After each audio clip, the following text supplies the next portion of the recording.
Bah, écoutez, c'est pour ça que je fais un cours là-dessus, parce que c'est quand même un protocole ultra important.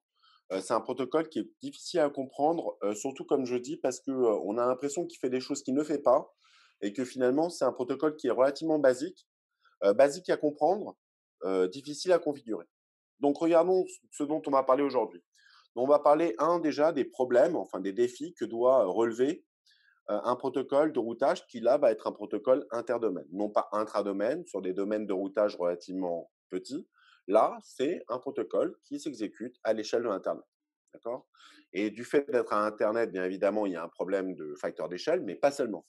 Il y a aussi les problèmes de privacy, dans le sens où finalement, on ne peut pas véritablement exiger de connaître le détail de la topologie de tous les réseaux. D'accord. Certains ISP souhaitent masquer leur topologie. D'accord. Donc, il faut que je puisse fonctionner avec des informations parcellaires. Et d'autre part, le fait qu'ici, on va voir que faire du plus court chemin, c'est pas toujours l'idéal.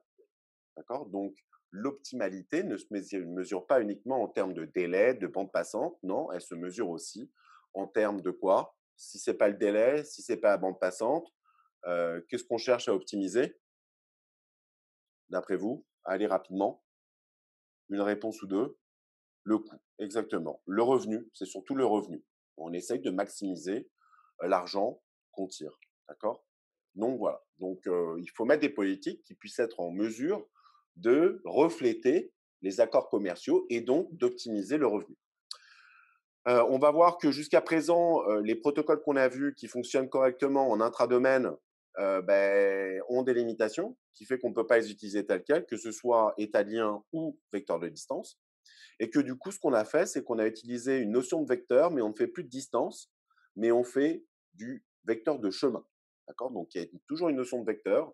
Mais attention, même si on appelle ça un vecteur, ce n'est pas une liste de chemins ou de coûts, mais un seul chemin, une seule destination, avec le chemin connu pour cette destination.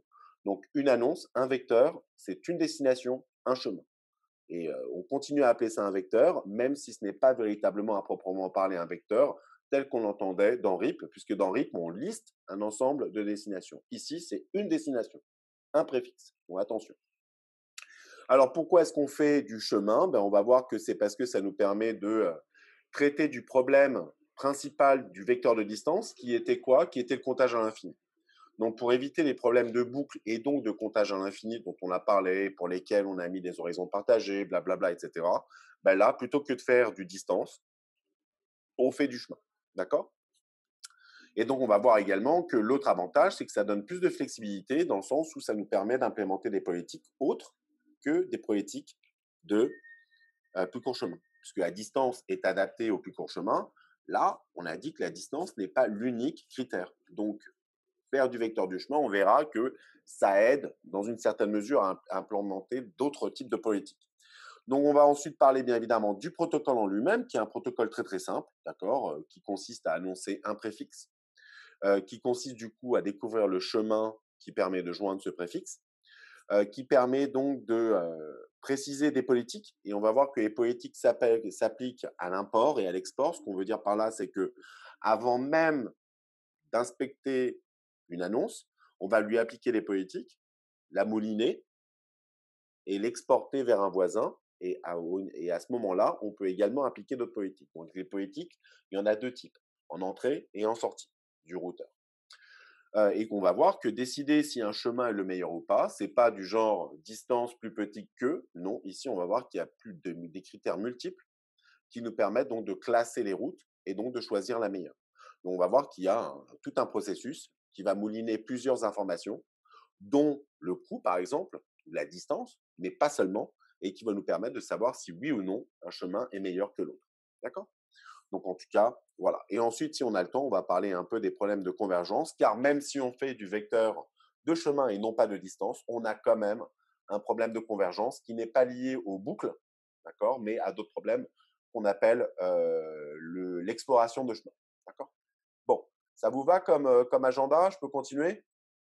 Ça vous a l'air intéressant ou bof? Déjà vu, inutile, qu'est-ce que vous en pensez?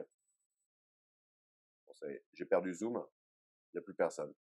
Non, Ah ça si, c'est intéressant, monsieur. je vois quelques pouces qui se lèvent. Merci. Merci Zacharia, merci à ceux qui me mettent le petit emoji qui me permet de me donner du courage pour continuer pour ces 2 heures. Allons-y. Donc, bon, avant de comprendre comment BGP a été conçu et pourquoi il a été conçu, donc, on sait l'Internet, c'est une interconnexion de réseaux, et je ne parle pas de réseaux comme des sous-réseaux, mais c'est plus des domaines que j'interconnecte entre eux. Et c'est comme ça que finalement l'Internet a pu croître. C'est le fait qu'une université, une bibliothèque, un labo, une société se plug à Internet, ce qui fait qu'on étend sa capacité et donc sa taille et sa portée.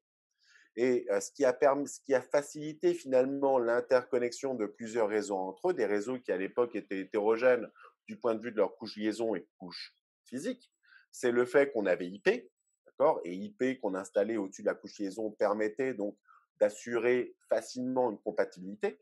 Mais pas seulement, c'est aussi le fait qu'en se pluguant à l'Internet, on pouvait continuer finalement à gérer de manière administrative notre réseau sans avoir de contraintes. Donc finalement, on nous disait, bah écoute, peu importe ce que tu fais en interne sur ton réseau, ça n'a que très peu d'impact et donc tu peux continuer à gérer ton réseau sans que je te dicte ce que tu as à faire. Et donc finalement, on se retrouve avec quoi? Avec un ensemble de ressources que sont ces réseaux administrés par des entités indépendantes, administratives, et qui plus est, qui n'ont pas forcément un souci de compatibilité entre les politiques d'administration. Donc finalement, c'était tout gagnant. Donc ça veut dire que, un, on garde les administrateurs en place et on n'a pas besoin de les virer et de les mettre au chômage en leur disant que bon, ben voilà, tu n'as plus rien à faire parce que on va prendre le contrôle de ton réseau. Donc je garde le contrôle de mon réseau. Je peux l'administrer comme bon me semble et en plus, je peux me connecter sans que cela impacte ce que je fais en local. D'accord. Donc c'est véritablement la clé du succès. C'est pour ça que l'Internet peut être vu comme un réseau immense, d'accord, géré par des entités totalement indépendantes et autonome. Et pourtant, le réseau, dans l'ensemble, fonctionne correctement. D'accord. Donc, c'est ce qui permet de le faire croître, puisque les contraintes sont moindres. Donc, du coup, partant de ce constat, ben, on a une séparation claire. Donc, en local, ce qu'on fait du point de vue du routage, c'est de faire ce qu'on appelle un protocole de routage intradomaine. Donc, ça concerne uniquement les routeurs au sein de mon domaine et ça n'a aucun impact sur ce que fait le voisin. Donc en interne, je peux faire de l'OSPF, en interne, je peux choisir mes coûts comme bon me semble, et personne ne va me dire que le coût que tu donnes à tes liens n'est pas acceptable du point de vue de l'Internet. Non, je suis libre de faire ce que je veux. Et donc ça, c'est ce qui se passe au sein de l'intradomaine. Donc ici, j'ai un administrateur qui se connecte au routeur avec le même mot de passe, par exemple. Donc, il contrôle les liens et les routeurs. Et c'est lui qui va configurer son protocole de routage intradomaine, tel que OSPF et RIP, dans le but d'atteindre un objectif, une politique de routage qui est définie par l'entité à laquelle il appartient, que ce soit un ISP, une société, une université ou quoi que ce soit. Au niveau le plus élevé, maintenant, ce qu'on va faire, c'est qu'on va chercher à interconnecter ces différentes régions, et on va voir que ces régions-là, c'est ce qu'on appelle des AS, sur le transparent suivant. Et donc là, par contre, ce qu'on va tenter de garantir, au travers du routage que l'on va opérer au niveau interdomaine, c'est quoi? C'est le fait qu'on ne va pas demander aux différentes régions de divulguer le détail de leur topologie. Pourquoi? Parce qu'ils seraient contre. D'accord. Il y a quand même des secrets qu'on ne veut pas partager qui concernent notre topologie. Donc, on va concevoir un protocole qui permet, un, de garantir la confidentialité des différents réseaux que j'interconnecte, voilà, et bah, préserver les politiques en local sans même les connaître, mais sans les forcer, sans les changer. D'accord. Bon, peut-être qu'il peut y avoir certaines qui sont en conflit. Ben, c'est pas grave. On est obligé de faire avec. D'accord. Donc, du coup, on se retrouve avec quoi? Je vous l'ai déjà montré ce schéma en intradomaine. Donc, j'ai mes différents domaines ici qui sont représentés par différents routeurs. Donc, chaque domaine a ses propres routeurs. D'accord. J'interconnecte ces domaines entre eux. Au sein de chacun des domaines, les routeurs et les liens sont administrés par une même entité. D'accord. Que ce soit une personne ou un groupe de personnes. Et donc, ce que je vais faire au niveau interdomaine, c'est interconnecter ces domaines sans demander à connaître le détail de leur topologie. C'est pour ça que je vois ça comme un nœud, d'accord, numéroté ici par 1, 2, 3, 4. Et donc, typiquement, le but, c'est de faire quoi? C'est au niveau le plus élevé, au travers de certaines politiques que l'on va détailler plus tard, de définir quel est le chemin à choisir. Une fois que BGP a défini en accord avec chacun des domaines, d'accord, C'est-à-dire que je tiens en compte des relations entre les domaines. Si je passe par un domaine ou un autre, c'est qu'il y a une raison pour cela. C'est la même chose que lorsque j'ai du trafic aérien. Un trafic aérien, ça ne choisit pas forcément uniquement celui qui coûte le moins cher en kérosène. Ça peut être lié à des raisons politiques. Un pays en guerre, je ne veux pas survoler un pays en guerre pour éviter que mes appareils soient descendus par un missile. Ça peut être aussi parce que si je survole une zone aérienne, je vais être taxé. Et ça arrive. Il y a des pays qui taxent leurs pays voisins si leur trafic aérien emprunte l'espace aérien de ce pays-là. Donc, je vais éviter ces coûts en passant autour de ce pays, d'accord? Où je peux avoir des accords mutuels où finalement, on a des accords à l'amiable où on laisse passer le trafic. Donc, tout ça fait que même dans BGP, j'ai des concepts qui sont similaires. Mais ça veut dire qu'une fois que BGP a défini que pour aller d'un client vers un serveur, disons, d'accord? Eh bien, ce que je fais, c'est que j'ai défini qu'il faut que je passe par le domaine 1, 2 et 4. Et donc, ça veut dire quoi? Ça veut dire que maintenant, pour passer d'une région à l'autre, en interne, je vais me baser sur le protocole intradomaine de chacun de ces domaines pour joindre le point d'entrée et le point de sortie. Donc, ça veut dire qu'en local, j'ai les protocoles intradomaines qui joignent les deux bouts, les deux points d'entrée, mais au total, le chemin a été défini grâce à la BGP. Donc, en entrant par ici, je sais que le trafic doit passer par le domaine 2. Donc, en interne, je définis quel est le chemin le plus court entre ce point d'entrée et ce point de sortie. Et ainsi, de proche en proche. D'accord? Mais qui me dit que de 1, il faut que je passe à 2 et de 2 à 4, ben c'est BGP. D'accord? Donc, vous voyez comment les deux interagissent ensemble. Donc, c'est ça l'intérêt d'avoir BGP au niveau le plus haut, mais qui fonctionne en accord avec les différentes politiques que l'on a définies. On est Du coup, d'accord avec monsieur, ça? oui, Oui, Zacharia. du coup, BGP, il se configure au niveau des extrémités des routeurs ou sur tous les Exactement. routeurs? D'accord, Non, alors tu as entièrement raison. Il y a certains routeurs qui sont entre guillemets de bordure, et c'est là où tu d'accord, vas installer BGP. Donc ça veut d'accord. dire que si je reviens sur le schéma juste d'avant, d'accord, bon, je suis désolé, ça va repartir. Ben ici, ce que je vois, c'est que là, j'ai des routeurs où j'ai forcément BGP et que ces routeurs sont situés aux extrémités.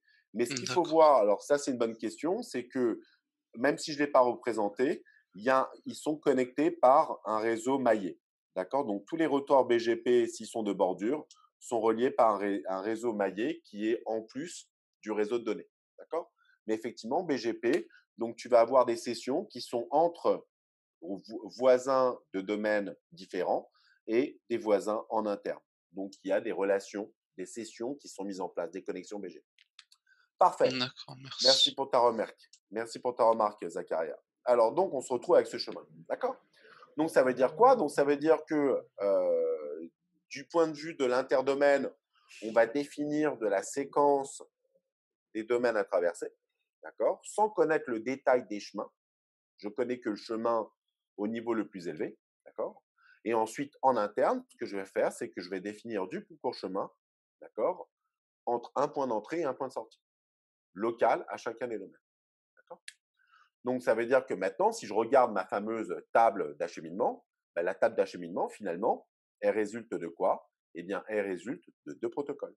C'est-à-dire qu'au niveau de tous les routeurs, sachant que tous les routeurs doivent savoir comment joindre une destination, eh bien, je vais bien évidemment me baser sur les informations qui m'ont été données par BGP et par le protocole intradomaine. C'est-à-dire que je dépends des deux. Bien sûr, si ma source et ma destination est propre à un seul AS, à un seul domaine, ben, OSPF suffit.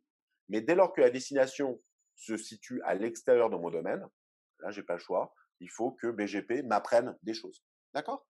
Donc, vous voyez que je merge les deux pour avoir la table finale. On est tous d'accord avec ça? Je peux avancer? Ça va? C'est Oui, clair pour monsieur. tout le monde? Ouais? Ok, Zakaria, merci. Hao, merci. Nassim, Imen, merci. Très bien. Rima aussi. Je sais qu'il y en a d'autres sur l'autre écran. Sarah et Aurélien, merci Gabriel. Parfait. Donc, du coup, alors déjà, on a parlé de domaine. Alors, on appelle ça plus volontiers le terme dans Internet, c'est d'appeler ça des systèmes autonomes. D'accord? Mais un système autonome, à nouveau, ce sont des routeurs et des liens administrés par une même entité. D'accord? Ça peut être un administrateur qui peut se connecter à tous ces routeurs parce qu'il appartient à l'organisme qui a déployé ce réseau. Donc, ça peut être un ISP, ça peut être une université, ça peut être une entreprise, donc ça peut être tout et n'importe quoi, dès lors qu'ils ont un réseau d'une taille conséquente, ok, qui se connecte à Internet en utilisant BGP. D'accord. Donc, on a des AS. Alors, des exemples d'AS, je vous en ai tout à l'heure, mais donc voilà, donc c'est la division du réseau Internet en plusieurs domaines administratifs. D'accord. Quels sont les routeurs situés sous la même administration? Très bien. Donc, ce qu'il faut comprendre aussi, on le verra tout au long du cours, c'est que les AS ne sont pas égaux entre eux. D'accord. Ces domaines, il y a des domaines qui sont plus ou moins importants, d'accord, qui sont de taille plus ou moins importante. Et on a aussi ce qu'on appelle les stubs, les AS terminaux. C'est-à-dire que j'ai les AS par lesquels transite le trafic, mais à la fin, j'ai des stubs, c'est-à-dire c'est là où la destination est finale et finalement le trafic n'est jamais forwardé. Donc ça peut être une université, ça peut être une société. Mais j'ai d'autres gars, leur but c'est faire du transit. C'est-à-dire que finalement il n'y a pas de serveur, il n'y a rien, ils sont juste là pour interconnecter, d'accord, d'autres AS pour réussir à joindre un client. Et donc, typiquement, si on classe ces AS, ben, tout en haut, ben, je reçois le trafic d'une personne qui est située en bas. D'accord. Donc là, c'est ce qu'on appelle les tier 1 de première importance. Je traverse du transit. Il y en a plusieurs niveaux, parfois, jusqu'à ce que j'arrive au niveau d'un client qui est un stop. Donc, ça fait du sens finalement qu'il y ait cette sorte de hiérarchie. Donc, oui, tout en haut de l'Internet, on a ce qu'on appelle l'épine dorsale. C'est-à-dire qu'on a des AS qui dépendent de personnes au-dessus d'eux, d'accord? Mais bien évidemment, ils sont interconnectés entre eux de façon à fournir une couverture globale de l'Internet. Certes, tu dépends des AS régionaux, d'accord, pour joindre des petits clients, mais en gros, voilà, à l'échelle d'un pays, on a des gros AS qui s'interconnectent entre eux pour former ce qu'on appelle les tier 1. Je reviendrai là-dessus, vous inquiétez pas.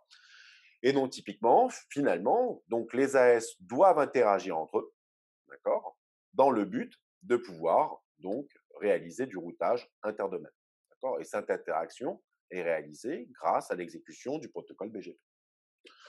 Donc, attention, un AS, donc, pour bien l'avoir compris, hein, c'est pas forcément une institution, d'accord.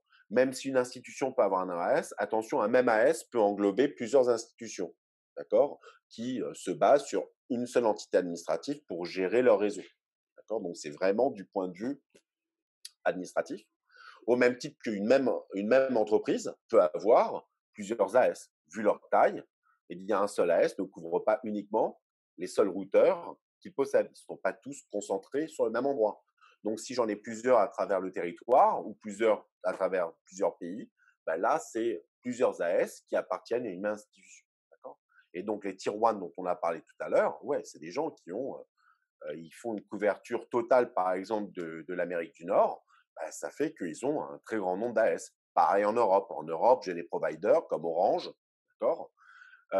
Alors, oui, Aurélien, ça dépend de la localisation, ça dépend de la couverture. C'est-à-dire qu'un AS peut pas avoir, tu peux pas parler d'un AS qui va couvrir l'Europe, d'accord. Donc, c'est plutôt concentré et localisé. Tu as raison. Donc voilà. D'autre part, dans un AS, malheureusement, dans un AS, je n'ai pas un seul préfixe. C'est-à-dire que toutes les IP qui appartiennent à un même AS ne peuvent pas être agrégées au jour d'aujourd'hui.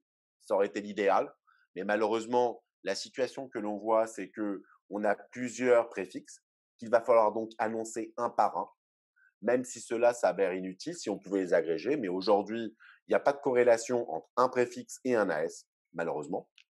Et bien évidemment, ça n'a rien à voir avec un nom de domaine. D'accord. DNS là-dedans, ça n'a rien à voir. OK. Donc, voici quelques exemples. Donc, alors, pourquoi? Parce que les AS sont identifiés par des numéros, d'accord, des numéros bien connus qui sont alloués hein, par l'ICANN, d'accord. Donc, c'est eux qui gèrent ces numéros-là et qui les attribuent. Donc, c'est une valeur sur 16 bits, d'accord. Et aujourd'hui, on a entre 20 000 et 30 000 utilisés à l'heure actuelle, d'accord, mis à part ceux qui sont masqués, mais les AS, voilà, on en connaît un peu quelques dizaines de milliers. Et voilà, je vous ai mis celui de Jussieu, Renater en a un certain nombre, mais on peut voir que là, j'ai mis la liste des tier 1. Alors eux, hein, ils ont une liste assez grande puisqu'ils ont plusieurs AS à travers le monde. D'accord. Mais en tout cas, vous voyez que ça peut être un stop. Jussieu, c'est un stop, d'accord. Notre rôle, c'est pas de faire du transit. Alors, si on regarde, donc comme j'ai dit, la topologie, au niveau le plus élevé, j'ai un nombre réduit d'AS, d'accord, interconnectés entre eux, d'accord, et qui forment les piles dorsales de l'internet. C'est-à-dire que, typiquement, le trafic doit forcément, à un moment donné, transiter par l'un de ces tiroirs. Pourquoi? Parce qu'ils sont situés au niveau tout en haut de l'échelle. Et donc, c'est-à-dire que c'est eux qui brassent le trafic, d'accord? Donc il y en a une vingtaine, hein, donc c'est pas beaucoup à l'échelle de l'internet, mais voilà, c'est, eux seuls ont la capacité de pouvoir couvrir des territoires très élargis. Et donc finalement, des États-Unis, je dois passer en Europe, bah, je vais passer par le tier 1, un des tier 1 de l'Europe, qui peut-être va me connecter au tier 1, à un tier 1 en Asie, et cetera. Donc voilà, donc finalement, je fais des sauts, d'accord, relativement longs pour arriver au sein d'un continent et auprès duquel ensuite je vais descendre dans la hiérarchie des AS pour atteindre un client. Et oui, c'est pour ça qu'ensuite, au niveau intermédiaire, j'ai ce qu'on appelle les transits, et là j'en ai un plus grand nombre, hein, puisque c'est hiérarchique. Donc ici, je vous ai mis quelques exemples. Et ensuite, j'ai les régionaux, d'accord, et ensuite les stocks. Donc voilà, donc plusieurs niveaux, d'accord. Alors pour l'instant, Aurélien, c'est une bonne question, mais pour l'instant, non, on est largement suffisant. D'accord. Donc, vu la taille des AS que l'on a au jour d'aujourd'hui, 16, ça paraît amplement suffisant. Alors, est-ce qu'il y aura un moment où on en aura besoin? C'est une bonne question. Mais pour l'instant, le besoin ne se fait pas ressentir. D'accord. Alors, donc, comme on l'a dit, au sein d'un AS, on fait du routage intradomaine. Donc, la plupart du temps, c'est du plus court chemin en me basant sur le nombre de sauts ou le coût des liens. D'accord. Tous les routeurs sont administrés par une même institution, par une même entité administrative. Et les protocoles les plus courants, d'accord, on l'a déjà vu, c'est OSPF, OSPF et AES. D'accord, bon, on a un peu de RIP aussi, mais c'est en voie de disparition. Et donc ensuite, au niveau interdomaine, d'accord, c'est-à-dire entre les AS, donc j'ai un seul protocole, puisqu'il faut être compatible à l'échelle de l'Internet, on a BGP. Et là, le problème, comme on l'a dit, c'est que on va optimiser le revenu en se basant sur les relations commerciales. Donc, c'est-à-dire que je signe des accords qui font que quelque part, j'autorise un trafic à transiter au travers de mon AS. Okay, tout simplement. Pourquoi? Parce que lorsque je décide de passer par un AS en particulier, on va me facturer à l'entrée de cet AS à la quantité de trafic que je laisse passer. Donc, c'est comme ça. Donc, ici, à nouveau, il n'y a pas véritablement de métrique au sens de coût de lien. Pourquoi? Parce que déjà, imposer une métrique au niveau du mètre ou du nombre de inch, etc., à l'échelle mondiale, c'est pas possible. Alors, ça va pas se faire au niveau du routage. Et d'autre part, comme on l'a dit, la coopération est limitée dans le sens où on veut divulguer le moins d'informations sur chacun des AS. Donc, typiquement, il faut fonctionner avec ça. Donc, regardons que ce qu'on a. Donc, pour l'instant, on a parlé de l'état de lien et de ce qui est vecteur. Et donc, on a déjà dressé la liste et les caractéristiques de ces approches. Et ce qu'on peut voir, c'est que typiquement, se poser la question, est-ce que d'après vous, l'état de lien, c'est possible? Donc déjà, on doit inonder. Est-ce que ça vous paraît logique d'inonder à l'échelle de l'Internet? Est-ce que c'est possible, oui ou non?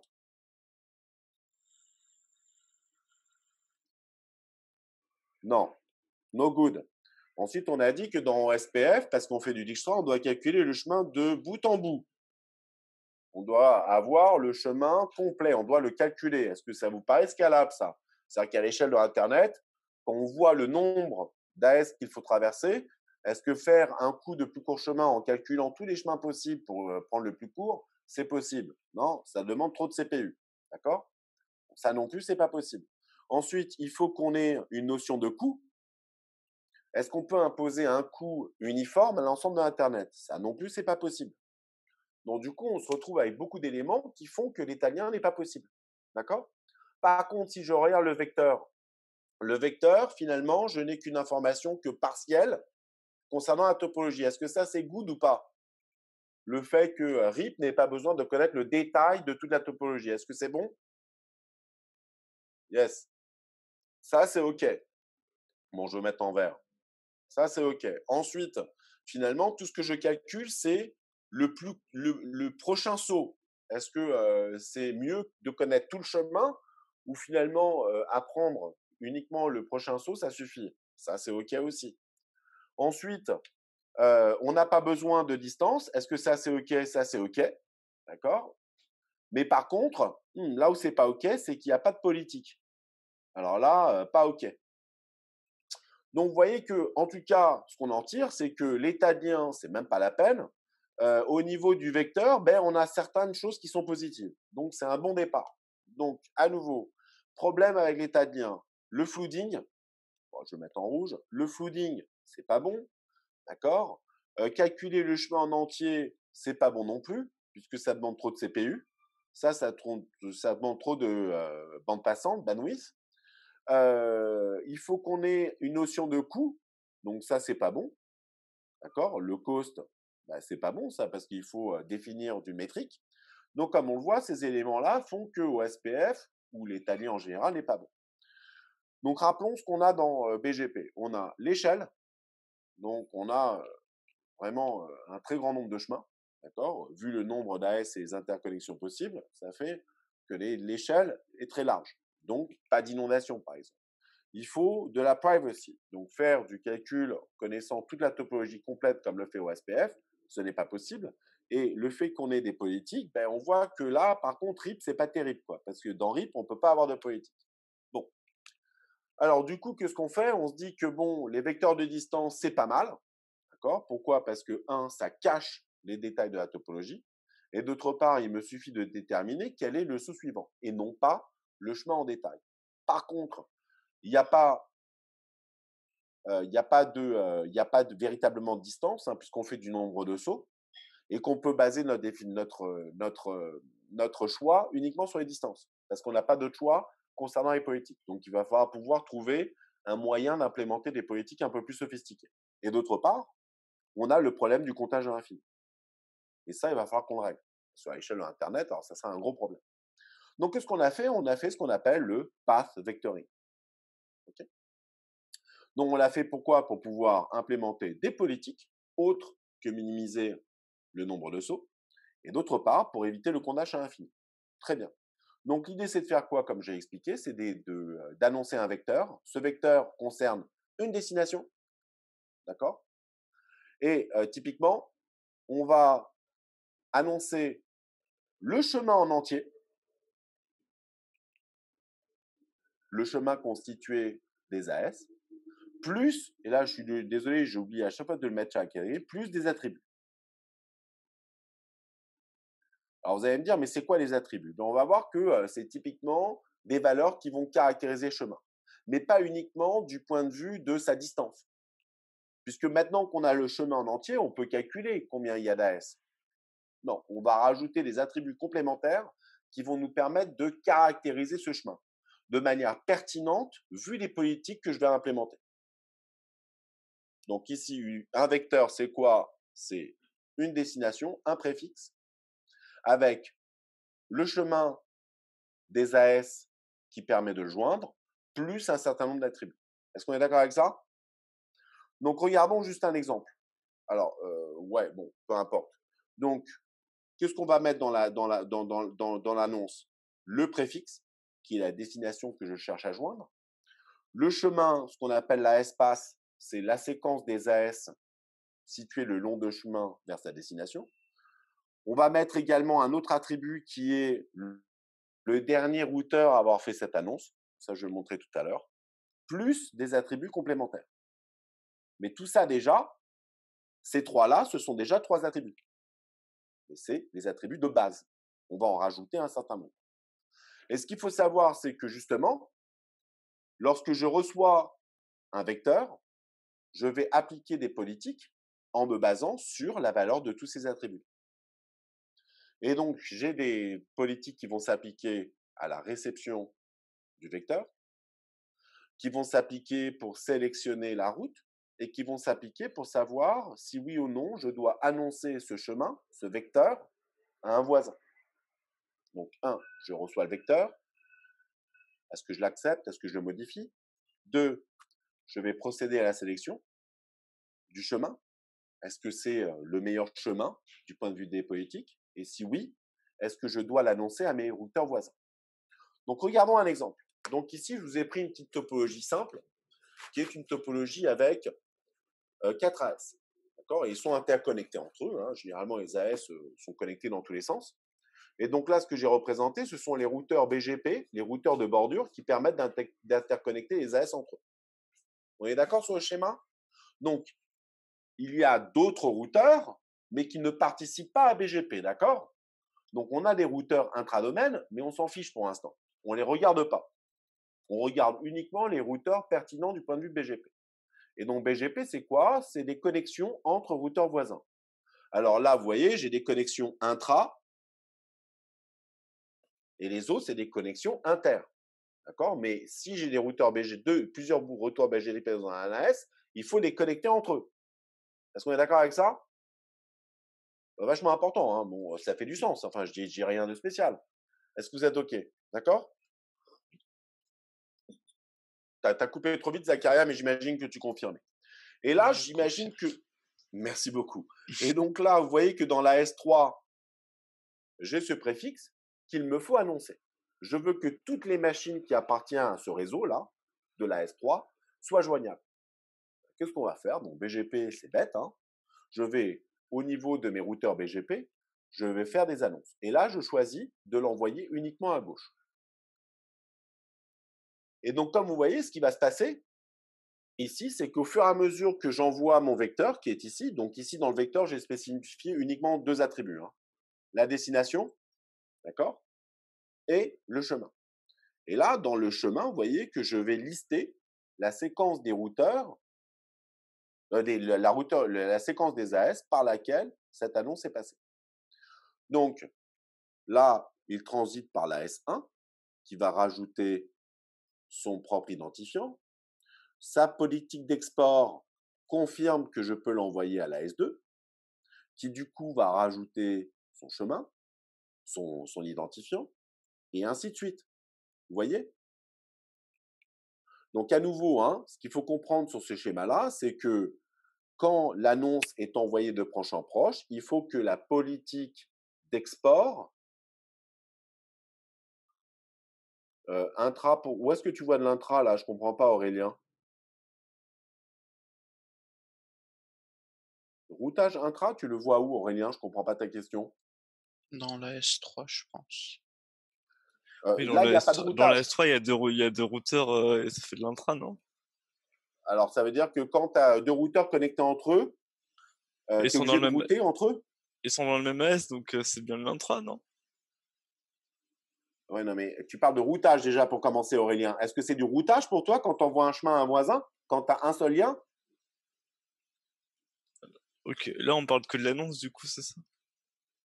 Ouais. Ok. C'est-à-dire que, à nouveau, comme j'ai dit juste avant, hein, j'ai dit que les routeurs, lorsque tu es dans un domaine où tu as deux routeurs BGP,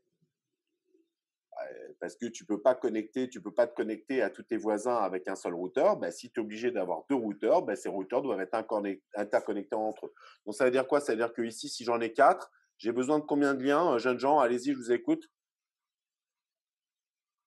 J'ai besoin de combien de connexions BGP? Allô, allô? Voilà, ça y est, plus personne Vous m'écoute pouvez là. répéter la question, monsieur, s'il vous Là, plaît? si j'ai 4 routeurs BGP dans dans la S2, j'ai besoin de combien de liaisons? Euh, deux. Alors, Yasmine m'a donné une réponse, il faut que je compte. 1, 2, 3, 4, 5, 6. Ouais. Pourquoi? Parce qu'on ne fait pas de routage. Ça veut dire quoi? Ça veut dire que là, quand je reçois cette annonce, je vais l'envoyer en un saut à tous mes voisins directs. Et j'ai besoin de le faire parce que peut-être que j'ai d'autres AS ici. D'accord?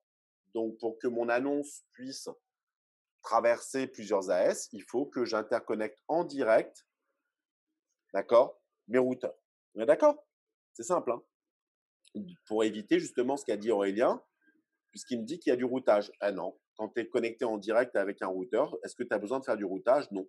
Là, tu l'inondes à un saut, et en faisant ça, tu joins tous les autres routeurs BGP dans ton AS sans avoir besoin de faire de routage. On est d'accord avec ça? C'est bon pour tout le monde? Oui. C'est ça qui est important d'avoir compris. Alors, si je reviens là-dessus, donc le plus important, c'était de voir que, effectivement, lorsque moi, je commence à envoyer l'annonce, il faut que les politiques d'export autorisent l'envoi vers des voisins.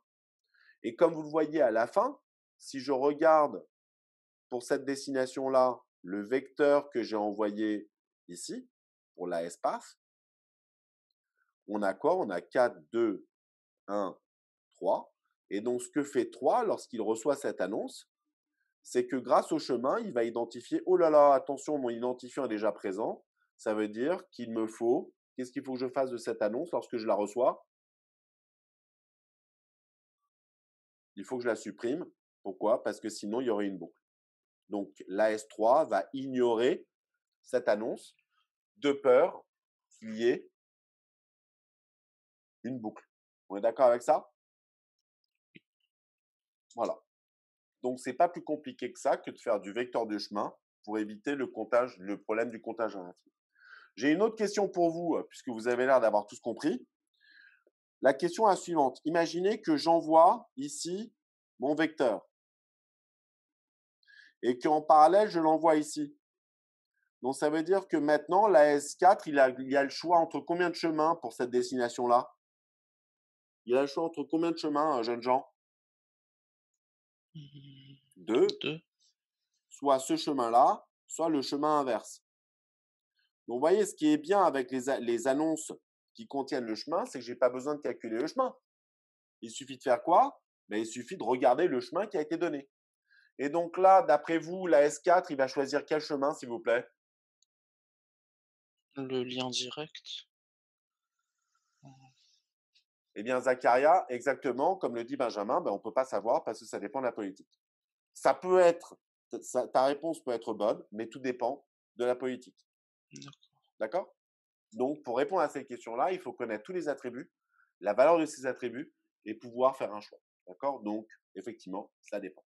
D'accord? Donc, ce n'est pas automatique. Si on était dans un protocole de type plus court chemin, la réponse évidente, ce serait oui, effectivement, je prends l'annonce bleue. Là, comme je suis dans BGP, ça peut être tout et n'importe quoi. On est d'accord? Donc, vraiment, faites attention. En tout cas, là, c'était pour vous montrer que le chemin n'a pas besoin d'être calculé puisqu'il est directement annoncé dans le vecteur. Donc, du coup, il n'y a pas de calcul à faire. Par contre, ce que je ne vous ai pas mis sur ce schéma-là, c'est que vous vous rappelez ce que j'ai dit, c'est qu'en plus, quand j'envoie l'annonce, en plus d'avoir le préfixe, le chemin, on a au minimum également besoin de l'adresse IP de ce routeur.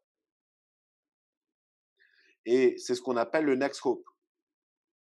C'est un autre attribut. Ce qui veut dire que lorsque j'envoie ici, D ne change pas. La espace est égal à quoi, s'il vous plaît? À présent, il est égal à quoi? À 1,3. Et ensuite, au niveau du next hop, je vais mettre NH, j'ai l'IP de ce gars-là ici.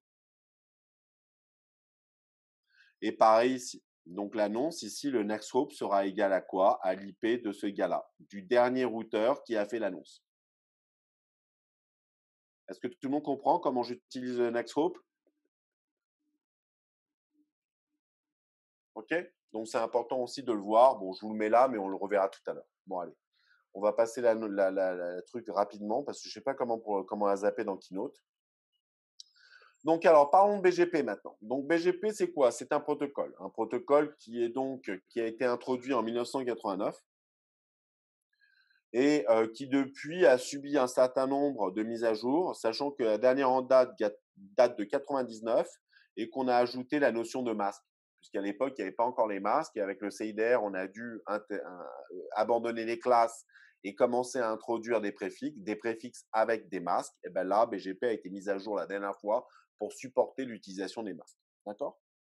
Donc, c'est un protocole qui est relativement simple, dans le sens où on verra que typiquement ce protocole s'exécute entre deux routeurs BGP voisins. D'accord? Qui fait intervenir un certain nombre de messages. On va voir qu'il n'y a que 4 messages. Vous voyez que c'est ultra simple et que c'est un protocole qui a été standardisé. Donc, il y a un RFC que je vous ai montré sur le transparent d'avant. BGP en tant que tel ne suffit pas. on va voir que pour que BGP puisse fonctionner, il faut également spécifier des politiques. Et pour être capable donc de spécifier les politiques, il y a des langages, entre guillemets, hein, des scripts, qui ont été définis pour pouvoir intégrer dans BGP la possibilité de manipuler les différentes politiques. Donc ça fait partie d'un langage qui n'a pas été standardisé. C'est-à-dire qu'il n'est pas le même selon qu'on est sur un Juniper, un Cisco et autres. Donc ça veut dire qu'ici, même s'ils sont relativement semblables, sachant que chacun a développé son propre langage, bon, il y a beaucoup de similitudes, mais ils ne sont pas strictement identiques. Bon, déjà, premier problème. D'accord ? Et d'autre part, une fois que j'ai spécifié les politiques, il y a comment faire de la sélection de chemins. Donc, comme on l'a dit, je reçois plusieurs chemins. Chaque chemin a des attributs qui peuvent être différents. Comment je définis de quelle est la meilleure route? Eh bien, il y a un processus qui va être appliqué, d'accord? Une décision qui va être faite.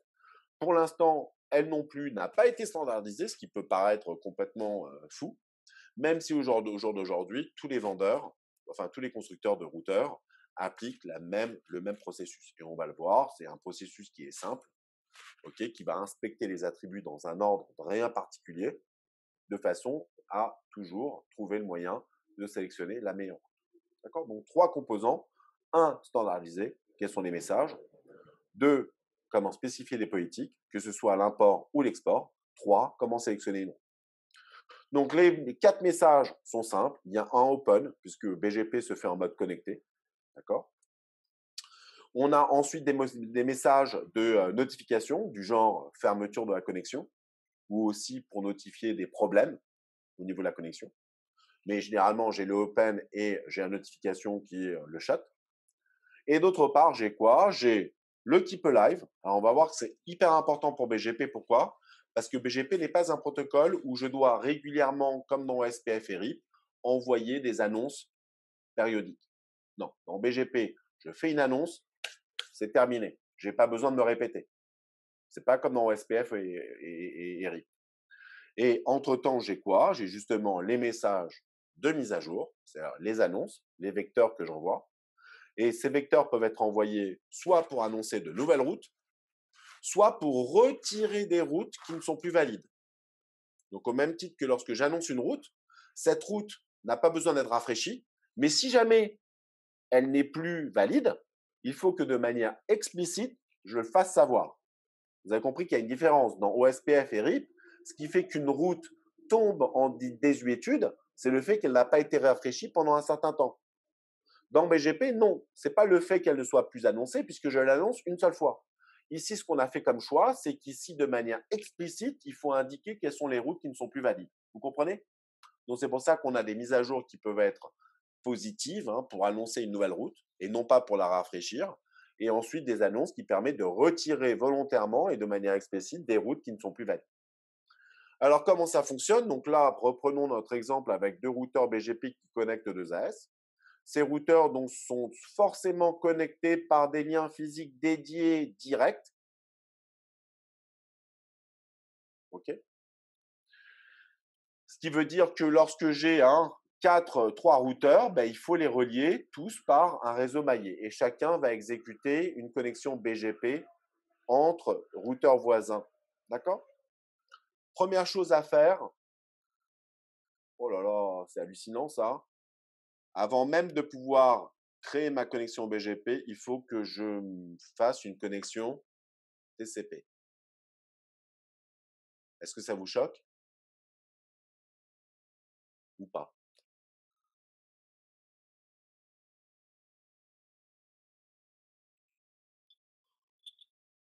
Non, ça va? C'est tranquille? On peut passer? Bon, il n'y a plus personne là, ça y est. Mon Zoom est planté là, il va falloir que je reboot. Alors, ça vous choque pas? TCP sur un routeur, ça vous choque pas? Vous, malgré tout ce qu'on vous a dit en ARES et compagnie, ouais, une couche 4 sur un routeur, c'est normal. Ouais?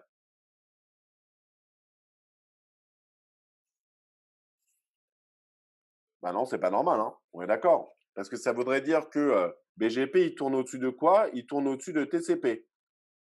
Et là, j'ai IP. Donc, ça veut dire que BGP, c'est quelle couche? 7. Ça vous paraît normal, ça? Donc, on voit bien qu'il y a un problème ici. Alors, le problème, il faut le comprendre dans le sens où, comme on l'a dit, lorsque je fais une annonce, cette annonce doit être définitive. Donc, ça veut dire quoi? C'est-à-dire que si elle est perdue, je ne peux pas me dire, bah, c'est pas grave, dans 30 secondes, je vais la retransmettre. Et donc, c'est parce que je me répète à l'infini que la fiabilité est garantie. Non, dans BGP, on parle une fois. Donc, du coup, on s'est dit, bah, soit je dois rendre BGP fiable, ou au lieu de complexifier BGP avec des accusés, des timers et tout ça, on va garder BGP super simple et on va s'en remettre à qui? On va s'en remettre à TCP pour faire quoi? Bah, pour assurer toute la fiabilité. Donc, typiquement, si j'utilise TCP, c'est pas parce que BGP, c'est une application. Non, c'est juste que j'ai des besoins de fiabilité qui font que plutôt que de réinventer la roue et pour garder BGP simple, on s'est dit ben, autant utiliser TCP puisque c'est déjà disponible, mais cela n'empêche que TCP offre des services qui vont être proches de la couche réseau. Donc même si BGP est encapsulé dans TCP, l'exécution de BGP va résulter par des ajouts de tables au niveau de la couche IP et non pas au niveau de la couche 7. D'accord? Donc attention, BGP tourne au-dessus de TCP, mais dans l'unique but de faire quoi? Ben, tout simplement de pouvoir assurer la fiabilité de manière simple avec quelque chose de déjà existant. On est d'accord avec ça, jeunes gens? Ouais? Donc voilà. Donc écoutez, oui, au niveau de certains routeurs, j'ai une couche 4. Bon, ça n'a pas l'air de vous émouvoir, mais bon, c'est pas grave. OK.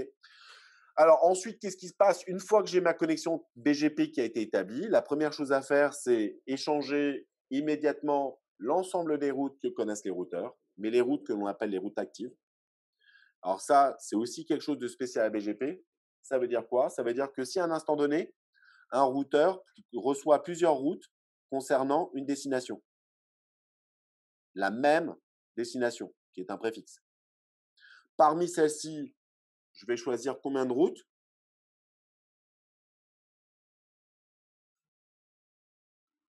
Une au maximum, voire aucune. Hein, parce que si j'ai des politiques qui me disent aucune, bon, généralement, il y en a toujours une. Disons que c'est celle-ci. Donc, c'est la route 1. Ben, ce que je vais faire, c'est que la route 1, c'est la route que je vais mettre dans ma fibre. C'est celle qui est donc la route active. Mais les autres routes, contrairement à ce qu'on fait dans tous les autres protocoles de routage, on va les enregistrer dans une base de données qu'on appelle la RIB, qui est ma table de routage, où je vais garder sous le coude, je vais enregistrer ces routes pour le futur. Donc les routes actives, c'est celles que j'utilise véritablement, tandis que les autres routes qui n'ont pas été élues, je les garde en mémoire. Ce qui veut dire que si à un instant donné, on me dit que cette route n'est plus valide, qu'est-ce que je peux faire dans BGP, contrairement à tous les autres protocoles qu'on a vus? Contrairement à tous les autres, qu'est-ce qu'on va faire, jeunes gens? Grâce à ça, exactement, je vais aller choisir la prochaine. Et je dis, bah, très bien, j'utilise la 2. Et voilà. Et donc, vous voyez que dans BGP, le fait que 1, je ne les rafraîchis pas, que 2, je les garde en mémoire, je suis censé pouvoir converger beaucoup plus rapidement puisque je ne suis pas obligé de me lancer dans un recalcul de chemin puisque les routes sont déjà en mémoire, classées, qui me permettent d'aller prendre la suivante. D'accord? Donc, ça aussi, c'est une autre nouveauté avec BGP. Alors, vous allez me dire, ouais, mais vous avez dit que la convergence, elle ne marche pas forcément très bien sur BGP. Oui, parce que ce qui se passe, c'est que du coup, parmi toutes ces routes, peut-être que si dans le futur, si toutes ces routes n'étaient pas valides, il faut qu'au fur et à mesure, elles soient désallouées pour finalement me rendre compte qu'aucune d'elles n'était bonne. Donc, ça veut dire que je vais explorer tous ces chemins pour finalement me rendre compte que j'ai tenté d'utiliser des chemins qui eux aussi avaient été invalidés. Mais sachant que BGP invalide une par une les routes, bah, ça peut prendre du temps jusqu'à ce que je me rende compte que toutes les annonces que je vais recevoir par route, on me dise qu'au fur et à mesure, ah ben non, ah ben non, ah ben non, bah, ça peut prendre plusieurs minutes, d'accord, avant de me rendre compte que typiquement, toutes les routes que j'avais n'étaient pas bonnes. Mais en théorie, ça peut aussi accélérer les choses, d'accord? Bon, il y a toujours un compromis. Alors donc, une fois que j'ai échangé toutes les routes que je connais, d'accord, et à condition que ma politique d'export me l'autorise, hein, peut-être que mon administrateur va me dire attention, ne parle pas de cette route à ton voisin, hein. Celle-ci, garde-la secrète. Bon, une fois que j'ai fait ça, ben, une fois que les routes ont été installées, je ne fais plus rien s'il n'y a pas de changement. Donc, ça veut dire quoi? Ça veut dire que pendant des périodes longues, si jamais il n'y a pas de retrait ou de nouvelle route, je reçois rien. Il y a zéro trafic sur le lien. Donc, du coup, comment je fais pour savoir si oui ou non le lien est tombé ou si un routeur est mort? J'ai aucun moyen, mis à part le fait d'utiliser des Keep Alive Messages que je vais envoyer comme des Hello Messages, où je vais donc rafraîchir la connexion pour dire ouais, t'inquiète, je suis toujours là, j'ai rien à te dire, mais je suis toujours vivant. D'accord? Donc vous comprenez pourquoi, du coup, puisque les annonces ne sont pas périodiques, les updates, eh bien, il me faut rajouter le Keep Alive. Tout le monde comprend que finalement, j'ai pas vraiment le choix. On est d'accord, Claire, Saïd, Nassim, Lucas, tout va bien là? Ouais? Ok, donc ouais, c'est simple, même s'il faut ne plus penser en termes d'OSPF et RIP parce qu'on fait des choses différentes. D'accord? Bon, donc voilà, donc à nouveau, hein, un nœud peut recevoir plusieurs annonces, plusieurs vecteurs concernant une destination, que toutes ces destinations sont mises dans une table qu'on appelle la RIB, c'est la vraie table de routage. Mais comme on l'a toujours dit, je vous l'ai toujours dit, hein, attention, une table de routage, c'est pas celle qu'on utilise, non? Et que je vais appliquer des politiques que l'on va voir tout à l'heure, d'accord, une sélection en me basant sur les attributs de chacune de ces routes pour une même et unique destination, de façon à sélectionner une seule de ces routes que je vais mettre où? Dans ma file, d'accord? Bon. Et éventuellement, cette route, je vais l'annoncer à mon voisin. Alors vous allez me dire, ouais, mais alors monsieur, mais pourquoi si je connais une route vers une destination D, pourquoi est-ce qu'on m'interdit de l'annoncer à un voisin? Parce que vous voyez que dès lors que vous faites l'annonce, vous prenez le risque que cette route soit empruntée pour l'envoyer à sa destination. Donc vous allez devenir transit. Et si vous n'avez pas des accords commerciaux où lui, il vous paye, pourquoi vous ferez le transit? Donc, accepter d'être transit et donc d'annoncer cette route, c'est uniquement si les accords commerciaux ont été signés de façon à ce que tous les mois, on vous paye un montant basé sur le trafic que vous envoyez. Donc, s'il n'y a pas des accords qui ont été signés, donc autant ne pas faire cette annonce de façon à ce que vous ne soyez pas le transit pour ce gars-là qui ne vous paye pas. Donc, vous voyez que la politique de l'export dépend de si oui ou non le paiement a été fait. Vous comprenez intuitivement pourquoi est-ce que la politique de l'export est importante, puisqu'elle reflète, oui ou non, si des accords ont été passés entre deux AS voisins. Est-ce qu'on est d'accord?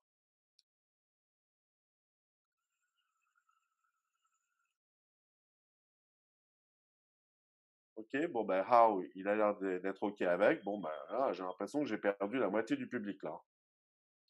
Bon, bah écoutez, en tout cas, on reviendra dessus, mais essayez de comprendre. Alors, ensuite, comme j'ai expliqué, les annonces se font progressivement, hein, dans le sens où je reçois des annonces, je peux aussi recevoir des retraits, d'accord, où on me dit qu'une annonce qui a été faite dans le passé n'est plus valide dans le présent. Mais en tout cas, ce qui est important, c'est d'avoir compris que les routes n'ont pas besoin d'être rafraîchies. Donc, je ne suis pas obligé de les réannoncer toutes les 30 secondes pour être sûr qu'elles sont toujours valides. Une fois annoncées, elles restent valides jusqu'à ce qu'un retrait, d'accord, soit reçu. Alors, justement, les messages d'annonce, hein, ce sont ce qu'on appelle les annonces ou les retraits. Et elles contiennent quoi? Elles contiennent au moins la destination, qui est le préfixe, plus des attributs.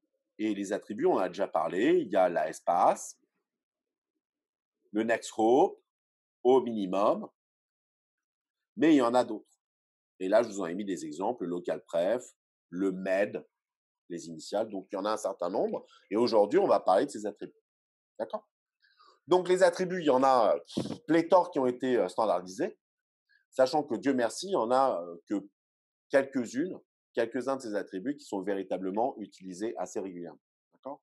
Mais tous ont une raison d'être, qui ont été définis pour des usages futurs. Mais généralement, on se retrouve avec celles qui ont été mises ici en surlignement, là, c'est les principales. D'accord? Et on a déjà dit que l'espace et le next hope sont les plus importantes et elles sont toujours là. Les autres sont optionnelles. D'accord? Donc, avant de comprendre grosso modo les attributs, déjà il faut qu'on comprenne qu'il y a deux types de ce qu'on appelle de relations. Donc on a des connexions BGP, on a les connexions qui sont entre des routeurs BGP externes, qui appartiennent à des AS différents. C'est ce qu'on appelle le BGP. Et le IBGP, qui sont les relations entre routeurs internes. Donc, à nouveau, je le répète, dès lors que vous avez plusieurs routeurs dans votre AS, et dans le but d'éviter ce que Aurélien a dit, c'est-à-dire d'éviter de faire du routage, il faut qu'il y ait un réseau maillé qui me permette d'annoncer des routes en un saut à tous mes autres voisins en interne. Mais du coup, ça veut dire quoi? Ça veut dire que imaginez qu'ici, donc, je reçois cette annonce. Le fait d'avoir un réseau maillé, ça veut dire que tout le monde reçoit l'annonce. Donc, est-ce que j'ai besoin ici de la relancer, de la renvoyer vers mes voisins directs? Une fois que j'ai reçu l'annonce, est-ce que j'ai besoin de la retransférer en interne si j'ai un réseau maillé et que le premier saut que j'ai fait me permet de joindre tout le monde? Est-ce que j'ai besoin de recontacter tout le monde après? Non. Parce que si je le fais, j'ai un risque de créer une boucle. Donc, c'est pour cela que ce qu'on fait, c'est que typiquement, on va éviter donc de faire quoi? Attendez, je ne peux pas faire pause là, c'est incroyable. Oh, c'est nul. Ce que je vais faire, c'est donc définir d'une règle simple, d'accord, qui est la chose suivante. Lorsque je reçois une annonce qui provient de l'extérieur, qu'est-ce que je fais? Je l'envoie à un saut vers tous mes voisins. Et comme j'ai un réseau maillé, ça veut dire que je l'envoie à tous les autres routeurs BGP de mon AS. Par contre, lorsque moi, je reçois une annonce d'un voisin interne, je ne la renvoie jamais à un voisin dans mon AS, mais je peux l'envoyer vers un voisin externe. Donc, si j'évite ça, c'est pour éviter de créer des boucles. Donc, c'est pour ça qu'on distingue généralement si mon voisin est extérieur ou interne pour éviter cette histoire de boucle. D'accord? Donc, ça, c'est une première règle que l'on applique, à savoir une annonce qui a été reçue d'un voisin externe, je l'inonde à un saut. Une annonce que je reçois d'un voisin interne, je l'envoie uniquement à des voisins externes. Tout le monde comprend cette règle simple? Enfin voilà quoi. Donc c'est pour ça qu'on distingue les relations avec des voisins externes ou internes. Tout le monde comprend?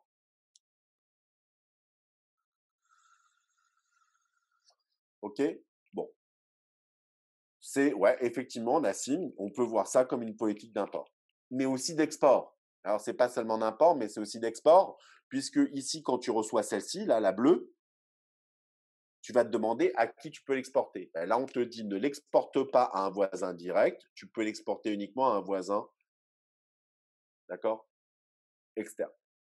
Bon, donc, l'autre attribut dont on a besoin, c'est l'attribut IGP. Alors, pardon, l'attribut NextHop. Pourquoi j'ai besoin du NextHop? Vous vous rappelez de ce que j'ai dit, c'est que lorsque je reçois une annonce pour un préfixe, je vais toujours annoncer, d'accord, le dernier routeur qui a fait l'annonce. Alors, est-ce que là, j'ai un autre? Oui, alors regardez. Alors non, là, c'est le chemin. Merde. Non, j'ai pas. Oh, putain. Donc, regardez. Donc, là, on va mettre les IP. Donc là, par exemple, j'ai ce préfixe. OK?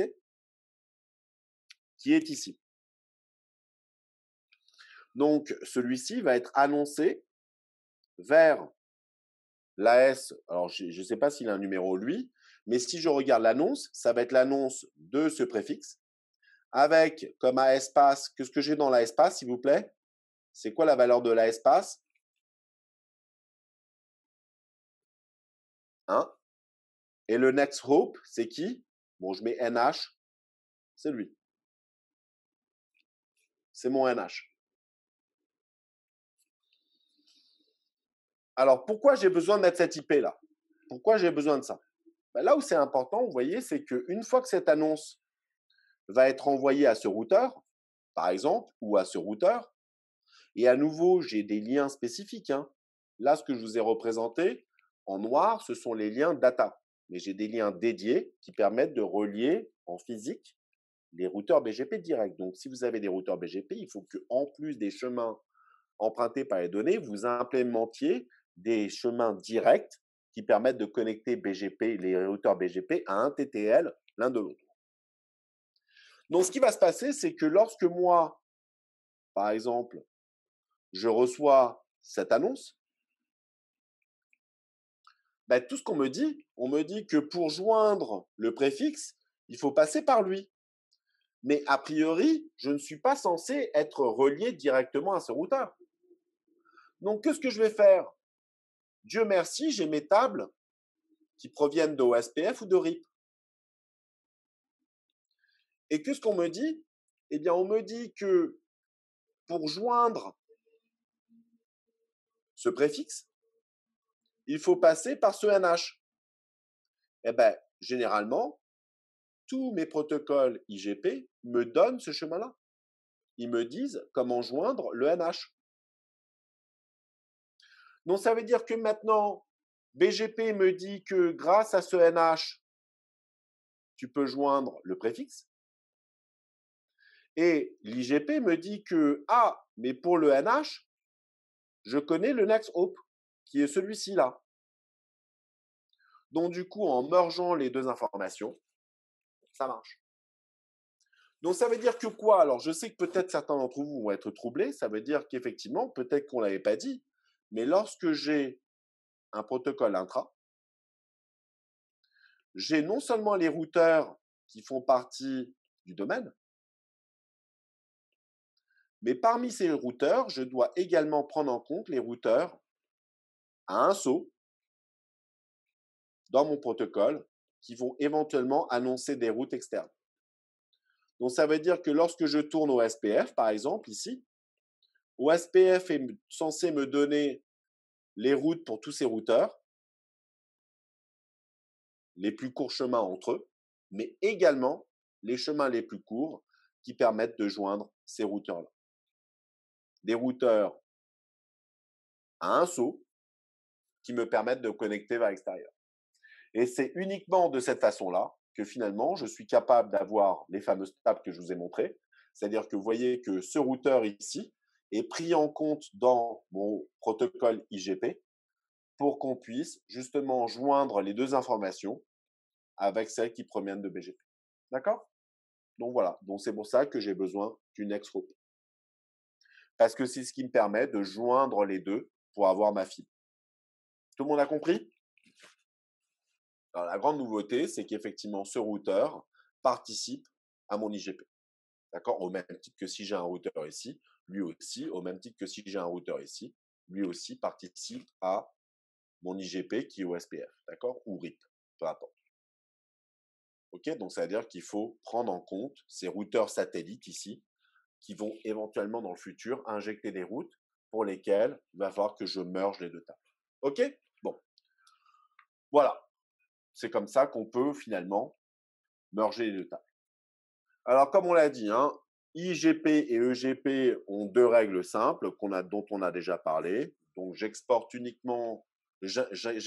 vers mes voisins externes si l'annonce provient d'un voisin interne. Et si je reçois d'un voisin externe, j'exporte vers tous mes voisins en interne. D'accord? Alors, parlons maintenant des politiques qui permettent de prendre les décisions. Donc, ici, j'ai un routeur qui reçoit des annonces BGP. Et là, c'est à la sortie où la route que j'ai sélectionnée, si elle a été sélectionnée, ben, je vais éventuellement l'envoyer vers un routeur voisin. Donc là, je reçois une première annonce. Immédiatement, j'ai des politiques d'import. J'ai des politiques qui vont permettre de me poser la question, voilà, est-ce qu'il y a une boucle? Est-ce qu'il faut changer la valeur des attributs? Est-ce qu'il faut rajouter une nouvelle valeur d'attribut? Etc., etc. Une fois que j'ai finalisé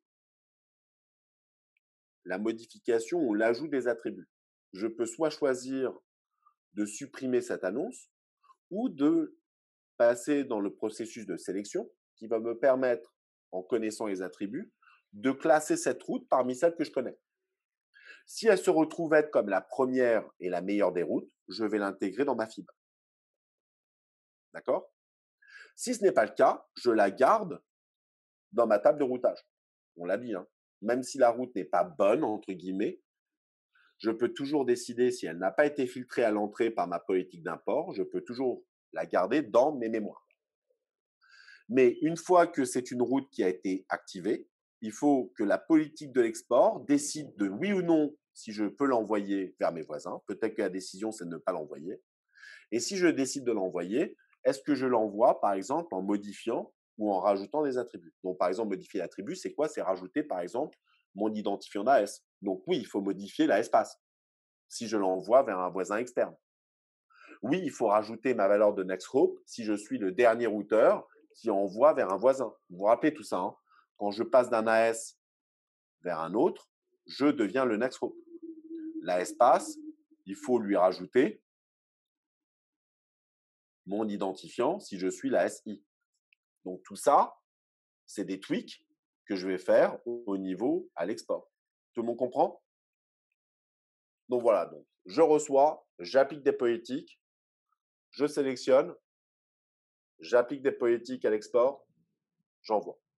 Donc parmi les politiques, c'est un, modifier la valeur des attributs, rajouter des attributs ou supprimer l'annonce. Ces trois choses sont possibles, aussi bien à l'export qu'à l'import qu'à l'export.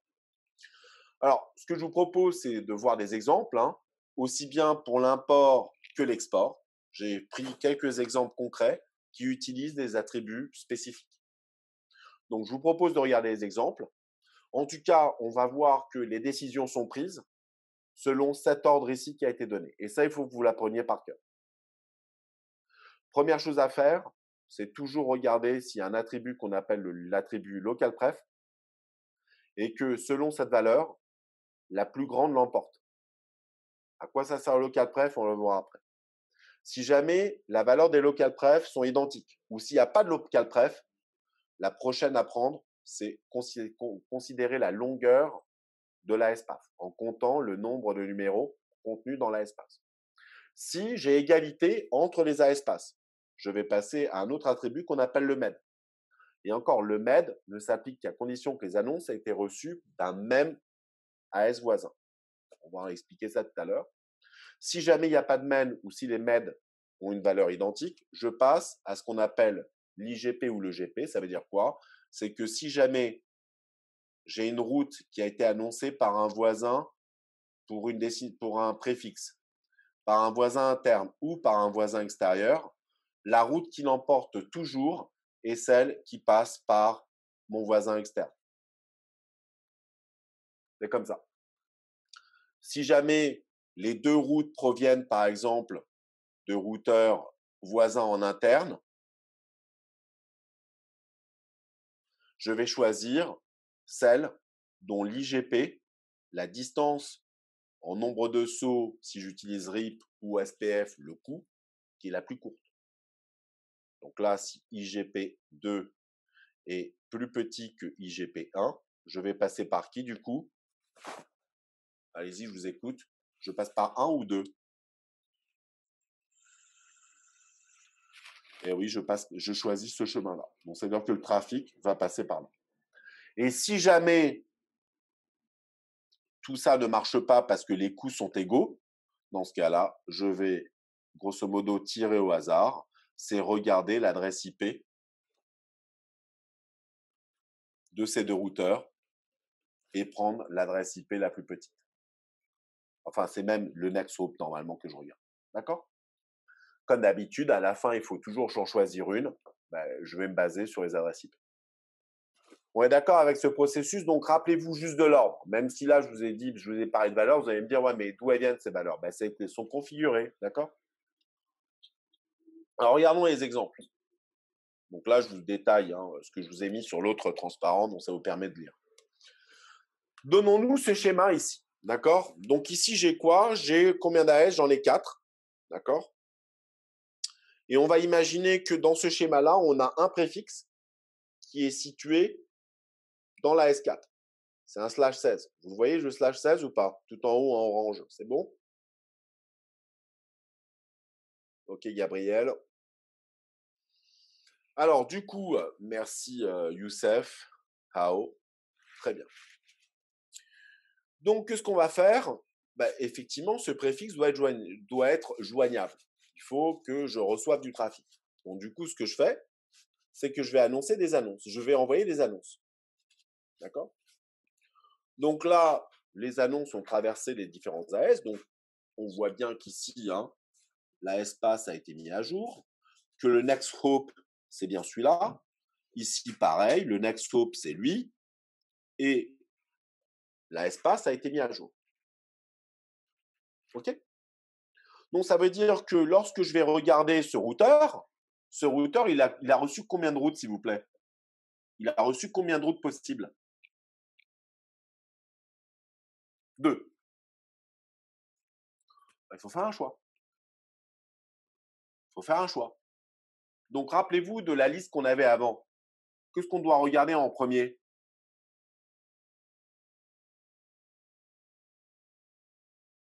S'il y a un local pref. Bon, très bien. Ben là, local pref, ça veut dire quoi? Le local pref, comme l'indique le nom, c'est une décision que je vais faire en local. Ça veut dire quoi? Ça veut dire que imaginez que l'administrateur de la S3, on lui a dit qu'à cause d'accords commerciaux ou peu importe les raisons, peu importe, on lui a dit, écoute, ce qu'il faut privilégier, c'est une route plutôt qu'une autre. Ça peut être une raison totalement arbitraire, mais en tout cas, généralement, c'est lié à des raisons commerciales. Alors, avec des accords commerciaux qui font que, voilà, on a signé avec tel ISP, tel provider, donc il faut passer par tel chemin. Donc maintenant, il faut que moi, administrateur, je sois capable de dire à BGP quel chemin choisir. Pour le faire, qu'est-ce qu'il va faire l'administrateur pour que tous mes routeurs ici, j'en ai 3 hein, dans mon AS, pour que chacun de ces routeurs prenne une décision qui soit uniforme et qui consiste à prendre le même et unique chemin qui a été choisi, ce que je vais faire, c'est que je vais ajouter à l'entrée du réseau, donc ici et ici, je vais modifier les annonces que je reçois, celle-ci et celle-ci, et je vais volontairement dire à ces deux routeurs, avant même de prendre la décision, d'ajouter un attribut. Parce que l'administrateur leur a dit de le faire. Et l'attribut, c'est quoi? C'est ajouter une valeur de local pref de façon à ce que la route privilégiée soit toujours laquelle? Soit celle avec la valeur la plus grande. Donc, du coup, on aura compris que ici, l'administrateur a choisi que la plus courte route devrait être laquelle, systématiquement? Celle qui passe par la droite ou la gauche? Effectivement, celle qui passe par la gauche, comme le dit Gabriel et Benjamin. Donc, il faut que je passe par là.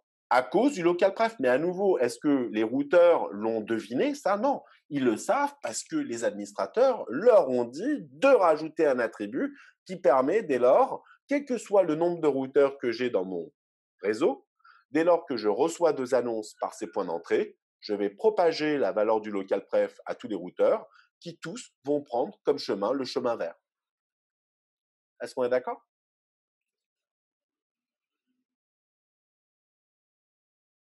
OK? Pareil pour lui, hein.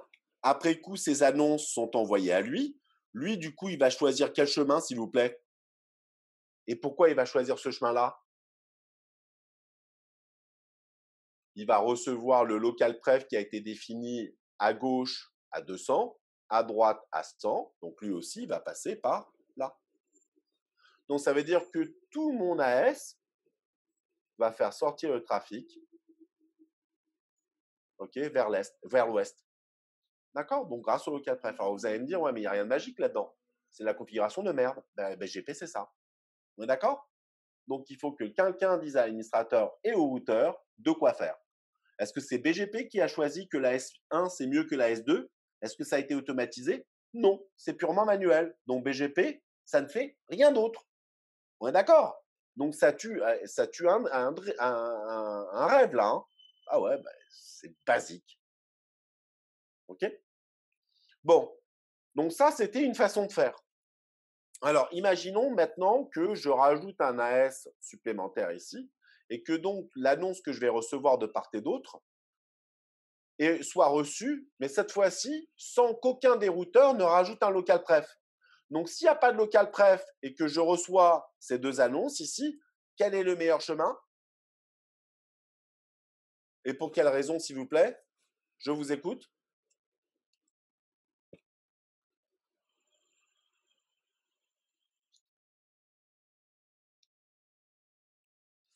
Exactement, comme le dit Benjamin, je vais regarder la valeur de la espace. Donc, la espace que je reçois à gauche, il y a la valeur 4 et 1.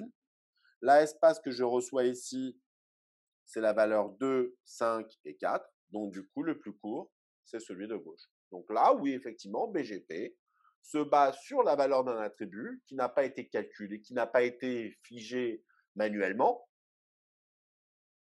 qui me permet donc de passer automatiquement par le chemin qui passe à gauche. On est d'accord? Et oui, la valeur du local pref est manuelle. Tout à fait.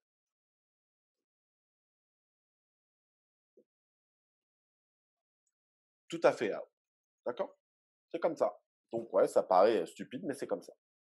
Mais par contre, vous avez vu que ça aide beaucoup parce qu'au lieu de configurer tous les routeurs, le local pref, il suffit de le mettre au point d'entrée avec les voisins que je veux privilégier. D'accord? Donc voilà. Ensuite, qu'est-ce qu'on peut faire d'autre? Donc là, si par exemple, maintenant, je me retrouve avec ça. Et que là, à nouveau, je n'ai pas de local pref. Si je regarde la valeur des attributs de la espace, est-ce que les valeurs sont différentes? La distance, est-ce qu'elle est différente? Non. Retournons, vous l'avez sous les yeux, sur la liste, le processus de sélection. Le premier, c'était local pref, oui ou non? Le premier, c'est bien local pref? Ouais.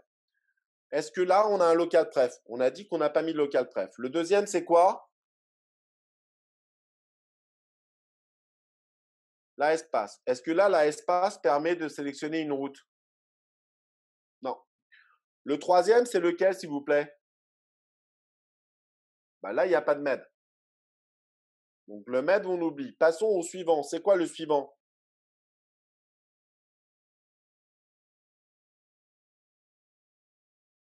EGP ou IGP? Très bien. Donc, regardons sur le 3. Cette annonce, c'est une annonce qui a été faite par EBGP, puisque je suis extérieur. Et cette annonce ici est faite par IBGP. Quelle est la route que je vais choisir du coup? Quelle est celle qui l'emporte au niveau de ce routeur? EBGP. Donc, ça veut dire que le chemin passe par là. Si je regarde ce routeur maintenant, il va passer par où lui?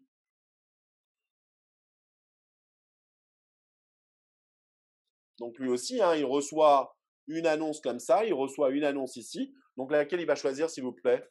Ah oui, il va choisir celle de gauche. Alors, du coup, ah ouais, mais sauf que, attendez. Sauf que, donc voilà, donc on a quoi? On a cette route ici. Oh là là, pourquoi il veut pas? Ça marche plus là. Ok. Donc là, j'ai cette route pour ce routeur. Pour ce routeur, j'ai cette route. Donc voilà, donc j'ai deux chemins selon le routeur. Ouais, pas grave, hein? Comme ça. Et maintenant, la question, mais évidemment, c'est de savoir, et lui alors, qu'est-ce qu'il va faire? Parce que lui, il reçoit deux annonces. Donc recommençons. Est-ce qu'il y a un local pref? Est-ce qu'il y a un local pref? Non. Est-ce que la espace est différent pour les deux annonces bleues? Est-ce qu'il y a un med? Non. Est-ce que l'origine est différente? J'ai IBGP et j'ai IBGP. Est-ce que l'origine est différente? Non. Donc, on va passer à quel est le paramètre suivant, s'il vous plaît? Attention, Aurélien, tu en as oublié un. C'est quoi le paramètre suivant dans la liste? Dans la liste, on a quoi? Allez-y, je vous laisse regarder le PDF. Le coût. Donc là, il faut que je vous représente le détail des chemins. Et donc là, si bon, alors ça passe. Regardons maintenant ici. Donc, comme on le voit, je peux passer soit à gauche, soit à droite. Du coup, je vais choisir celui de droite ou celui de gauche, s'il vous plaît. Et pour quelle raison? Roulement de tambour. Je vous écoute. Celui de gauche, pourquoi? Parce que là, a priori, je dois avoir un chemin qui est à combien là? Oh là, j'arrive même plus à calculer là. J'ai un chemin qui passe par là qui est de combien? De 5. Et là, si je passe par là, le mieux que je puisse faire, c'est un chemin de combien, s'il vous plaît? Oh là, j'arrive plus à calculer là. Je ne sais pas s'il y a mieux, mais peu importe, moi je vois 7. Donc ça veut dire que, sachant que lui est plus petit que 7, du coup, on passe par où? On passe par ce chemin-là. Et donc, du coup, je vais par là. Tandis que lui, il continue à passer par là. OK? Bon, voilà, c'est tout. Pas compliqué, hein? OK. Donc, voilà. Alors, on n'a pas parlé du MED. Donc, j'espère que vous avez… Maintenant, vous avez tous compris, hein? Origine, IGP Coast, local pref à espace. C'est bon pour tout le monde? Ça va? Alors maintenant, pour parler du MED, je vous l'ai déjà expliqué. Pour parler d'un MED, le MED ne peut s'appliquer qu'à condition que l'annonce soit reçue, les deux annonces ou toutes les annonces soient reçues d'un même AS. Je ne peux pas parler de MED si l'annonce est reçue depuis deux AS différents. Le MED ne s'applique que dans le cas de figure suivant, où là, par exemple, j'ai une destination qui est ici, qui du coup est envoyée à un même et unique AS.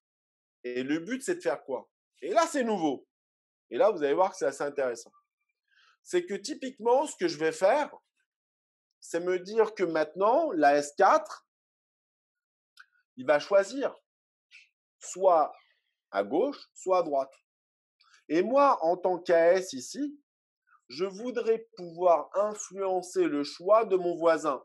Donc, je voudrais dire à la S4, s'il te plaît, est-ce que tu pourrais passer par un chemin plutôt qu'un autre?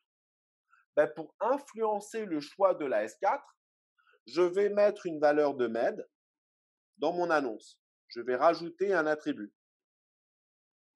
Et le but ici, c'est que le MED le plus petit l'emporte du point de vue de la S4.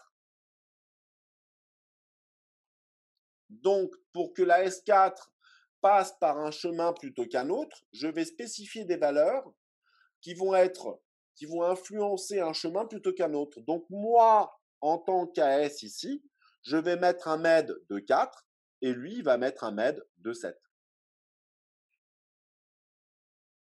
Le MED est manuel. Tout à fait, Saïd. Il y a beaucoup de choses manuelles dans BGP. Et donc là, parce que le 1 est plus petit, ben le chemin que normalement la S4 va choisir est celui-ci. À condition que quoi? Que la S4 n'utilise pas de local pref, parce que si la S4 utilise un local pref, c'est mort. On est d'accord? Donc si la S4 utilise le local pref, oublie. Bon, la espace, a priori, sera toujours identique puisqu'on est voisins. D'accord? Et que d'autre part, ben là, c'est de le BGP dans les deux cas. D'accord? Donc, et généralement, la pratique la plus courante auprès des ISP, c'est d'utiliser la distance donnée par l'intradomaine. Donc, généralement, je vais toujours refléter la distance qui est donnée. Pourquoi? Parce que le but ici, pour l'AS, donc ici, si je reviens, hein, le but pour cet AS, c'est lorsqu'il reçoit du trafic, de le faire sortir au plus vite. Et donc, au plus vite, c'est d'utiliser quoi? C'est d'utiliser le chemin qui a le plus court chemin. Donc, en interne, je mesure l'IGP1, la distance qui est donnée par l'IGP2, et donc de toujours privilégier le chemin qui a le plus court chemin. C'est juste ça. D'accord?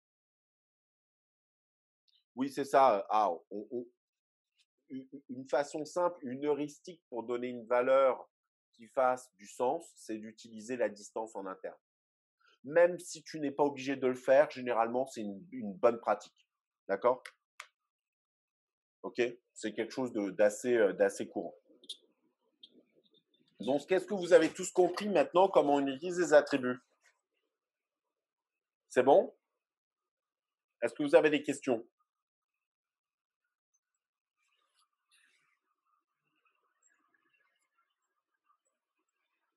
Je passe à la suite. Qu'est-ce que vous en pensez, hein? Pour ceux qui sont toujours là, parce que j'ai l'impression que là, j'ai perdu tout le monde. Je passe. Alors, donc voilà, donc le MED, je vous ai expliqué à quoi ça sert. Donc alors, par contre, un truc qui est intéressant, c'est de voir que typiquement, on a plusieurs façons de faire. Vous avez vu que le MED, c'est moi, le coût IGP ne sont pas les mêmes que ceux définis en interne. Ça veut dire quoi? Nassim, j'ai pas compris. Dans quel exemple? Dans le transparent précédent? Ce sont les mêmes que ceux définis en interne. Oui, c'est ça. IGP, ça veut dire interne, hein. IGP, c'est Interior Gateway Protocol. C'est tous les protocoles intradomaines, Nassim. Allô, Nassim? Quand je dis IGP, c'est intradomaine. Ouais, ça peut être OSPF ou RIP. Si c'est OSPF, c'est les coûts du chemin. Si c'est RIP, c'est le nombre de sauts.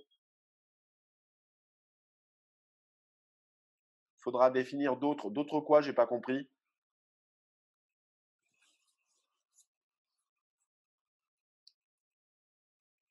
Non, c'est les coûts directement fournis par ton routage intradomaine, qui est déjà présent obligatoirement. D'accord?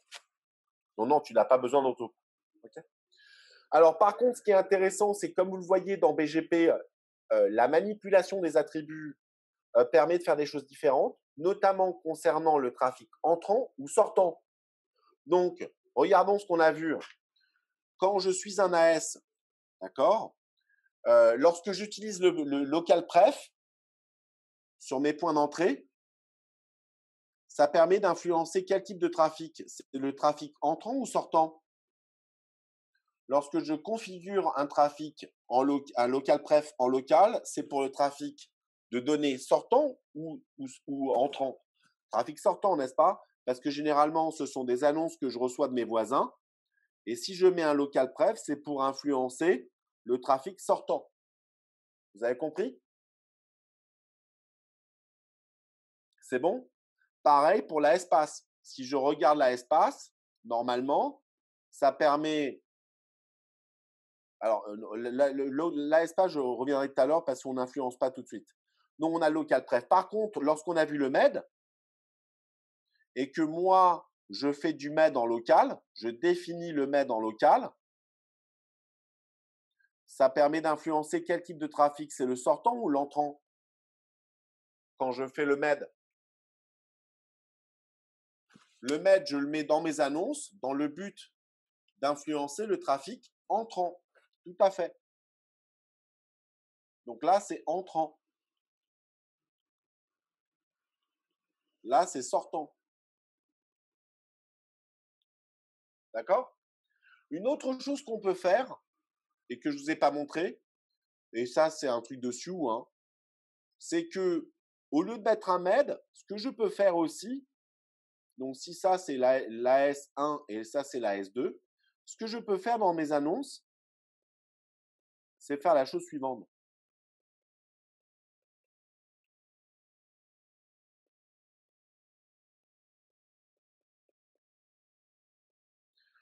Donc, ce que je peux faire aussi, c'est influencer le trafic entrant, non pas en utilisant un MED, mais en faisant ce qu'on appelle l'AS-Path Prepending.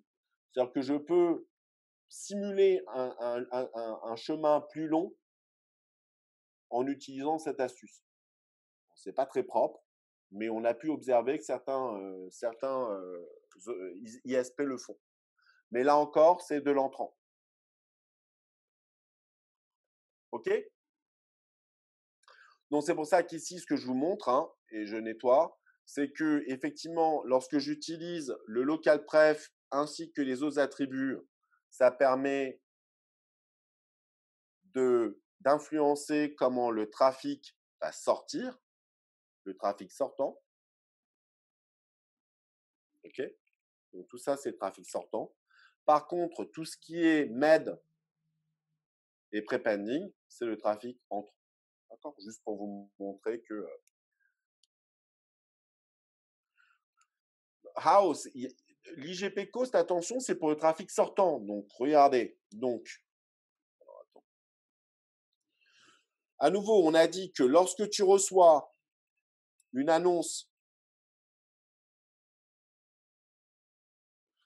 avec local pref 1, local pref 2, avec les local pref égales à local pref 2. Ici, c'est de l'IBGP dans les deux cas. Et si je regarde l'espace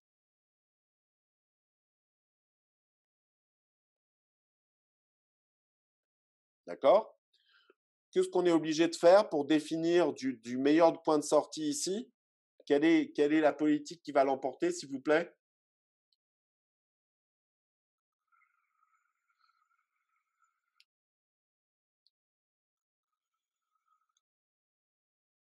Donc, vous voyez que là, et également un A espace égale à l'A espace 1.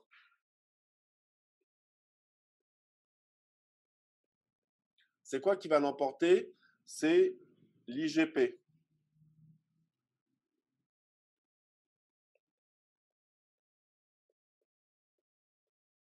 Mais ça, c'est dans le but de faire quoi? De définir le trafic sortant. Quand on a parlé du MED, c'est je suis la destination, je fais 2 annonces, je vais mettre un MED de façon à influencer quoi, s'il vous plaît? De façon à influencer quoi? Est-ce que c'est le trafic sortant, comme ici, ou c'est le trafic entrant? D'accord, donc c'est pas du tout pareil, how, d'accord? On a compris? Donc le MED, c'est ce qui permet d'influencer l'entrant. Là, l'IGP, c'est pour le sortant.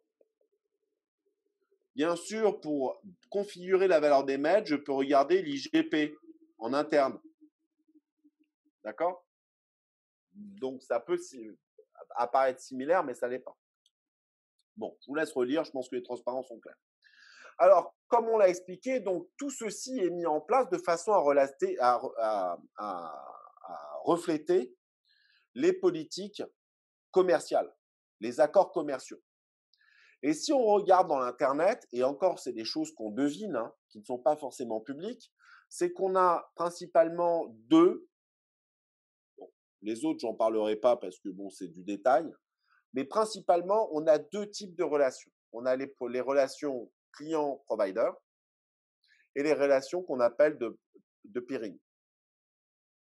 Regardons ce que ça veut dire.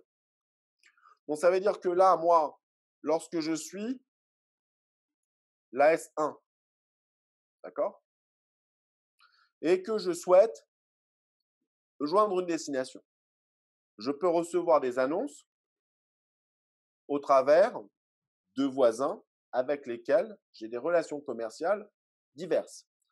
L'AS5, ça peut être mon provider. L'AS2, ça peut être un client. Et là, c'est un pair. Alors, le peering, c'est quoi? Parce qu'on n'en a pas parlé, je pense que vous comprendrez peut-être plus logiquement ici. C'est de se dire que normalement, lorsque j'envoie ou que je reçois du trafic au travers de mon provider, ça me coûte de l'argent. Il faut que je paye le provider. Le client, lui, il me paye de l'argent. Et le pire, il me paye zéro. Pourquoi? Parce que typiquement, ce sont des AS de taille équivalente qui, du coup, si je mesure le trafic qu'on s'envoie mutuellement, le trafic, finalement, arrive à l'équilibre. Et typiquement, ce que je lui facture correspond à ce qu'il me paye. Donc, plutôt que d'enrichir les banques en disant ouais, je te transfère de l'argent, tu me retransfères derrière parce que finalement, c'est des opérations blanches, plutôt que d'enrichir les banques, on ne se paye rien du tout, sachant que le trafic est totalement équivalent. D'accord? Vous avez compris la différence entre une relation avec un provider et un pair? Ouais?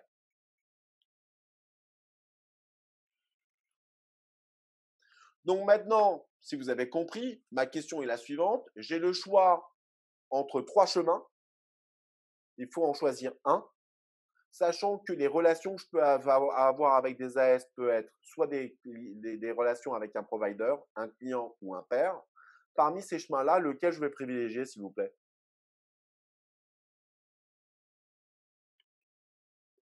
Lequel est-ce qu'il me faut privilégier d'après vous? Alors Nazim, je comprends ta réponse, mais tu peux aller plus loin que ça. Donc effectivement, regardons. Si je passe par mon provider, il va me facturer de l'argent. Donc là, je perds de l'argent.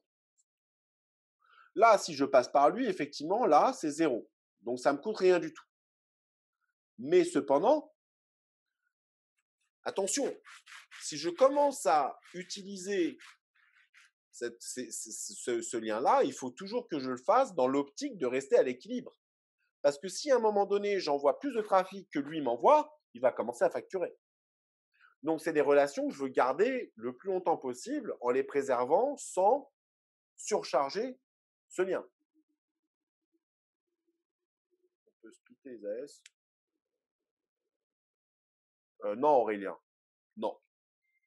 Pourquoi tu cherches des trucs compliqués, quoi? Je vous ai posé une question. Il faut que vous répondiez à côté, quoi. Aurélien, calme-toi 2 minutes. Revenons sur le problème de base. Maintenant, si j'envoie à lui, c'est un client, qu'est-ce que ça va entraîner, ça? Si je passe par le client, qu'est-ce que ça va entraîner? Ouais, c'est le but. De toute façon, je cherche à recevoir du trafic, mais du point de vue financier, on gagne de l'argent. Donc, ici, j'ai le choix entre perdre de l'argent, faire 0 argent ou gagner de l'argent. Je choisis lequel, s'il vous plaît?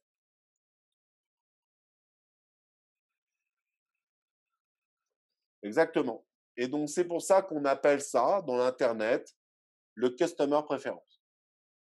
C'est-à-dire que si j'ai le choix sur 3 routes, je vais systématiquement privilégier la route vers le client. D'accord?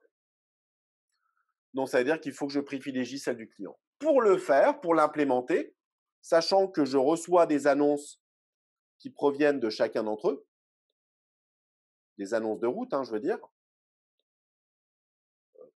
bleu, allez, rouge. Comment faire pour privilégier une route plutôt que l'autre en interne? Je vais utiliser un local pref. Donc, ce que je vais dire, c'est que je vais volontairement fixer les coûts selon ce que le département financier m'a dit de mon entreprise et me disent, allez, la S2, il faut que ce soit notre cheval gagnant. Donc, du coup, on met un local pref plus important, par exemple. Donc, c'est une façon d'implémenter cette politique en local. C'est de faire quoi? C'est de mettre du local pref. Vous avez compris? Mais c'est fait manuellement. BGP n'a aucun moyen de savoir qu'il s'agit d'un client, que je gagne de l'argent. J'ai aucun moyen. Donc, il faut bien le dire volontairement. D'accord? Donc, c'est pour vous montrer un exemple. Alors, je vous ai mis d'autres exemples ici. Bon, je n'ai pas envie de passer trop de temps dessus. Je vous les laisse lire parce que là, ça prendra trop de temps. Ce que je préfère vous montrer, c'est ce qu'on appelle les politiques aussi qui sont non seulement implémentées du fait des relations commerciales, d'accord, mais également des politiques qui peuvent être implémentées du point de vue de l'ingénierie de trafic. Je m'explique. Imaginez qu'ici, vous ayez des relations, et donc là, vous avez votre destination, vous recevez 2 annonces, et typiquement, ce que vous voulez faire, c'est vous voulez passer en priorité par ce lien-là, tout en maintenant l'autre lien comme un lien de backup. Ce que je peux faire, c'est effectivement, je peux implémenter le backup en mettant un local pref. Ce qui veut dire que tant que ce chemin existe, je vais le prendre en priorité jusqu'à ce que celui-ci disparaisse et que, faute de choix, le trafic passe par celui-là. Vous comprenez? Donc, le local pref, ça peut être aussi un moyen d'implémenter un backup. Okay? La même chose peut se passer avec ça, hein. Ça veut dire qu'ici, j'ai 2 choix. Je veux avoir un chemin primaire, je veux avoir un chemin à backup. Je vais mettre un local pref plus important à gauche. D'accord? Pareil ici, d'accord? Ce que je peux faire, c'est à nouveau, lorsque je fais l'inverse maintenant, ça veut dire que je suis la destination, je veux influencer le trafic provenant de la S4. Eh bien, pour faire cela, qu'est-ce que je peux faire? Ben, je peux, de manière virtuelle, augmenter la distance de ce chemin-là. Qu'est-ce que je peux faire d'autre? Est-ce que vous avez une autre solution pour influencer le chemin qui est implémenté? Effectivement, le MED. Donc, je peux également, alors oui, mais alors là, je ne l'ai pas mis, je ne sais pas pourquoi. Ouais, je peux effectivement, vous avez entièrement raison, mais je ne sais pas pourquoi je n'ai pas mis l'exemple. C'est bizarre, il a dû sauter. Je peux également, à la place de cela, je peux donc mettre 1 et mettre des MED dans mes annonces. Et par exemple, je peux mettre un MED de 100 ici et un MED de 200 ici. D'accord? Donc, je peux également faire le MED. Bon, enfin voilà. Donc, bon, tout ça pour montrer que ça ne marchait pas dans tous les cas. Un autre attribut dont je n'ai pas parlé, c'est ce qu'on appelle l'attribut communauté.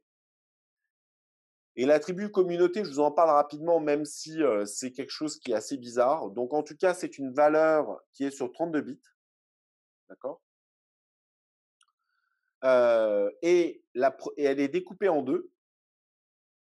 Donc, j'ai 16 bits et 16 bits. Et les 16 premiers bits, d'accord, c'est le numéro d'ALAS, d'accord, qui typiquement va indiquer qui fait cette annonce. D'accord? Donc ici, par exemple, à qui est destinée cette annonce. Donc là, par exemple, je peux décider que ça, c'est la S et lui dire, typiquement, par exemple, la valeur du local pref à utiliser.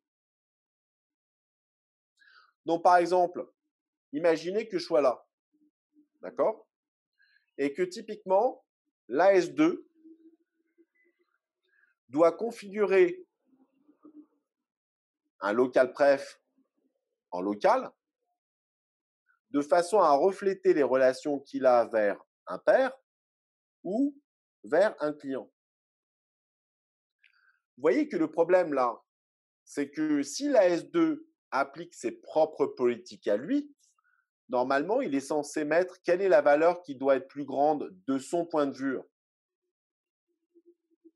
C'est quoi la valeur qui devrait l'emporter du point de vue local? Ne regardez pas l'exemple. Hein. Regardez pas l'exemple. Donc là, j'ai un client, j'ai un père. Normalement, la S2, il doit privilégier qui? On a dit le client. On est d'accord? Donc, ça veut dire que le client devrait avoir une valeur supérieure. Mais l'AS2, qui est mon provider, hein, ok? Eh bien, si je souhaite, par exemple, lui donner une valeur qui puisse faire du sens, je peux, grâce dans mon annonce, lui dire que toi, AS2, s'il te plaît, implémente pour mon local pref une valeur de 70. Et ensuite, dans mon annonce ici, ça veut dire quoi? Ça veut dire que, sachant que lui, normalement, là, c'est les politiques normales, là, grâce à l'attribut communauté, je vais remplacer cette valeur et mettre la valeur 70. D'accord? Donc, typiquement, c'est un moyen que les AS vont mettre en œuvre entre eux. C'est-à-dire que, sachant que l'AS1 est le client, l'AS2 va autoriser l'AS1 à prendre des décisions de façon à favoriser un chemin qui aille en faveur du client. Donc, c'est-à-dire que moi, en tant que client, mon AS qui est mon provider, que je paye, va me laisser exceptionnellement, parce que c'est mon client et qu'il me paye, va me laisser configurer des valeurs que j'aurais choisies comme étant meilleures. Donc là, vous voyez que le fait d'avoir pris, au lieu de mettre 100, si je mets 70, le chemin qui va être privilégié est ce chemin-là. Donc, typiquement, si on fait ça, c'est pourquoi? C'est parce que si je n'avais pas envoyé le local pref, le chemin aurait été celui-ci. Sauf que moi, du point de vue de la S1, moi, c'est mon backup, donc je n'ai pas envie qu'il utilise ce lien-là. Donc, le provider me dit, OK, tu as raison, c'est toi qui me payes. Donc, à toi de me dire quel est le chemin qui te convient le mieux. Bah, ce que je lui dis, c'est que grâce à cette valeur-là, l'AS2 se laisse faire et m'autorise à supplanter ces règles qu'il applique de manière générale en modifiant dans le cas spécifique de cette destination-là par la valeur 70, qui fait que ce chemin-là devient le chemin acceptable. Donc, vous comprenez pourquoi est-ce que les AS mettent les communautés? Bah, plutôt que de dire à la S2, bah, vas-y, tu te démerdes, mais moi, je ne suis pas content, bah, la S2 dit, bon, bah, très bien, bah, écoute, fais ce que tu veux. Moi, j'accepte ton attribut communauté, d'accord, de façon à ce que tu fasses des choix qui concernent tes destinations à toi. Est-ce que d'après vous, ça vous paraît logique qu'un provider me laisse le choix sur les chemins empruntés? Bah, encore heureux, hein, puisque je le paye. Donc, typiquement, j'ai choisi que ce chemin-là serait mon chemin primaire. D'accord? Tout le monde a compris la communauté? Donc, c'est un moyen de pouvoir forcer la valeur d'un local pref auprès d'un AS voisin qui se laisse faire parce que je le paye. Je vous ai perdu là avec le communauté. C'est bon? Bon, c'est juste une façon de configurer exceptionnellement une valeur de local pref pour le profit d'un client en particulier. Bon, ensuite, un autre truc qu'on voit assez fréquemment en ingénierie de trafic, alors c'est des mots que vous avez déjà entendu parler, le hot potato routing, ça veut dire quoi?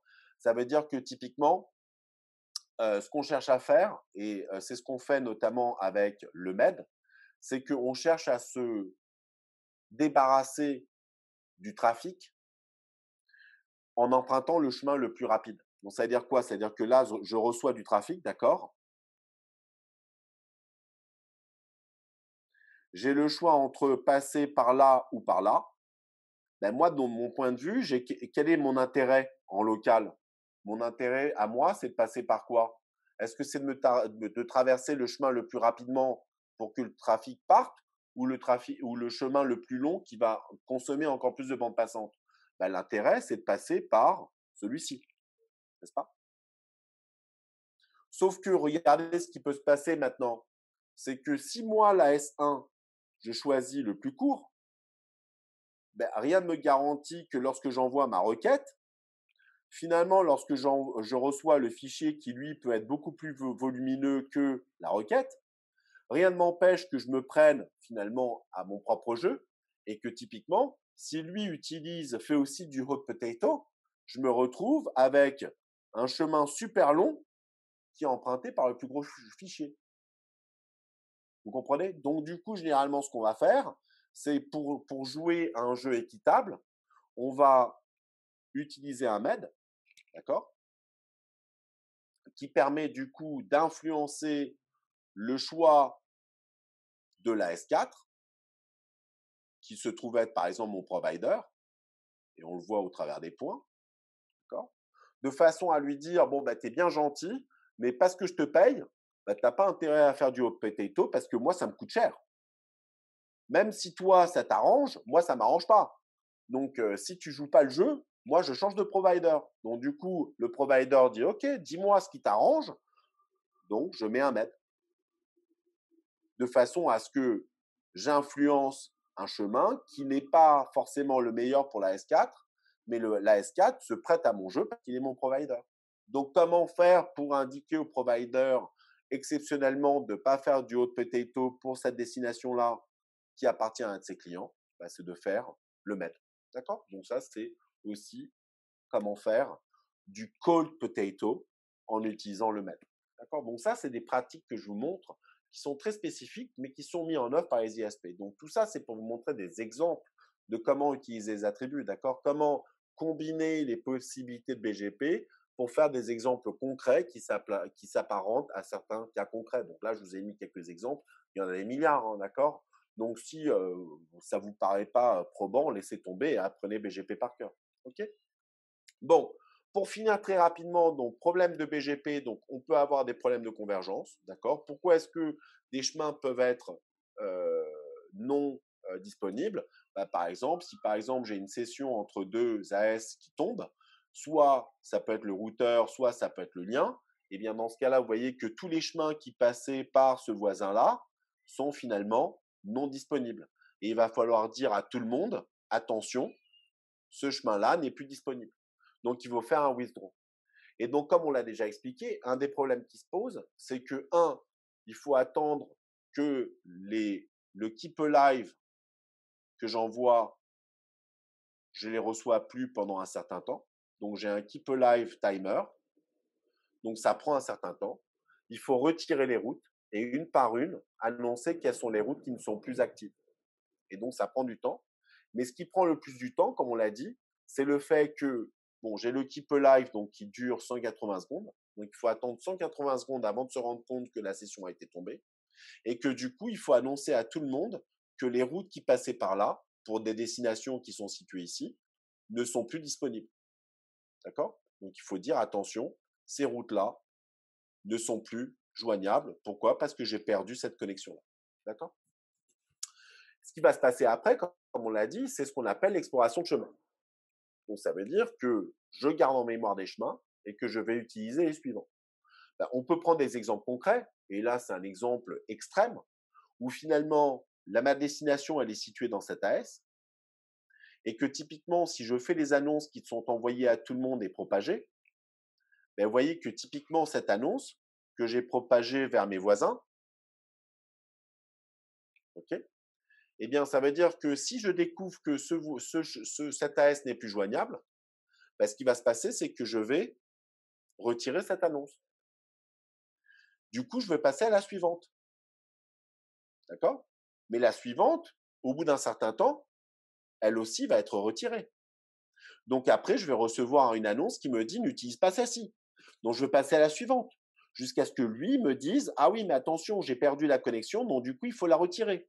Et donc, vous voyez que le fait d'explorer en mémoire tous mes chemins, eh bien, ça va prendre du temps avant de me rendre compte que finalement, aucun des chemins ici n'est disponible. Et donc, ça prend du temps. D'accord?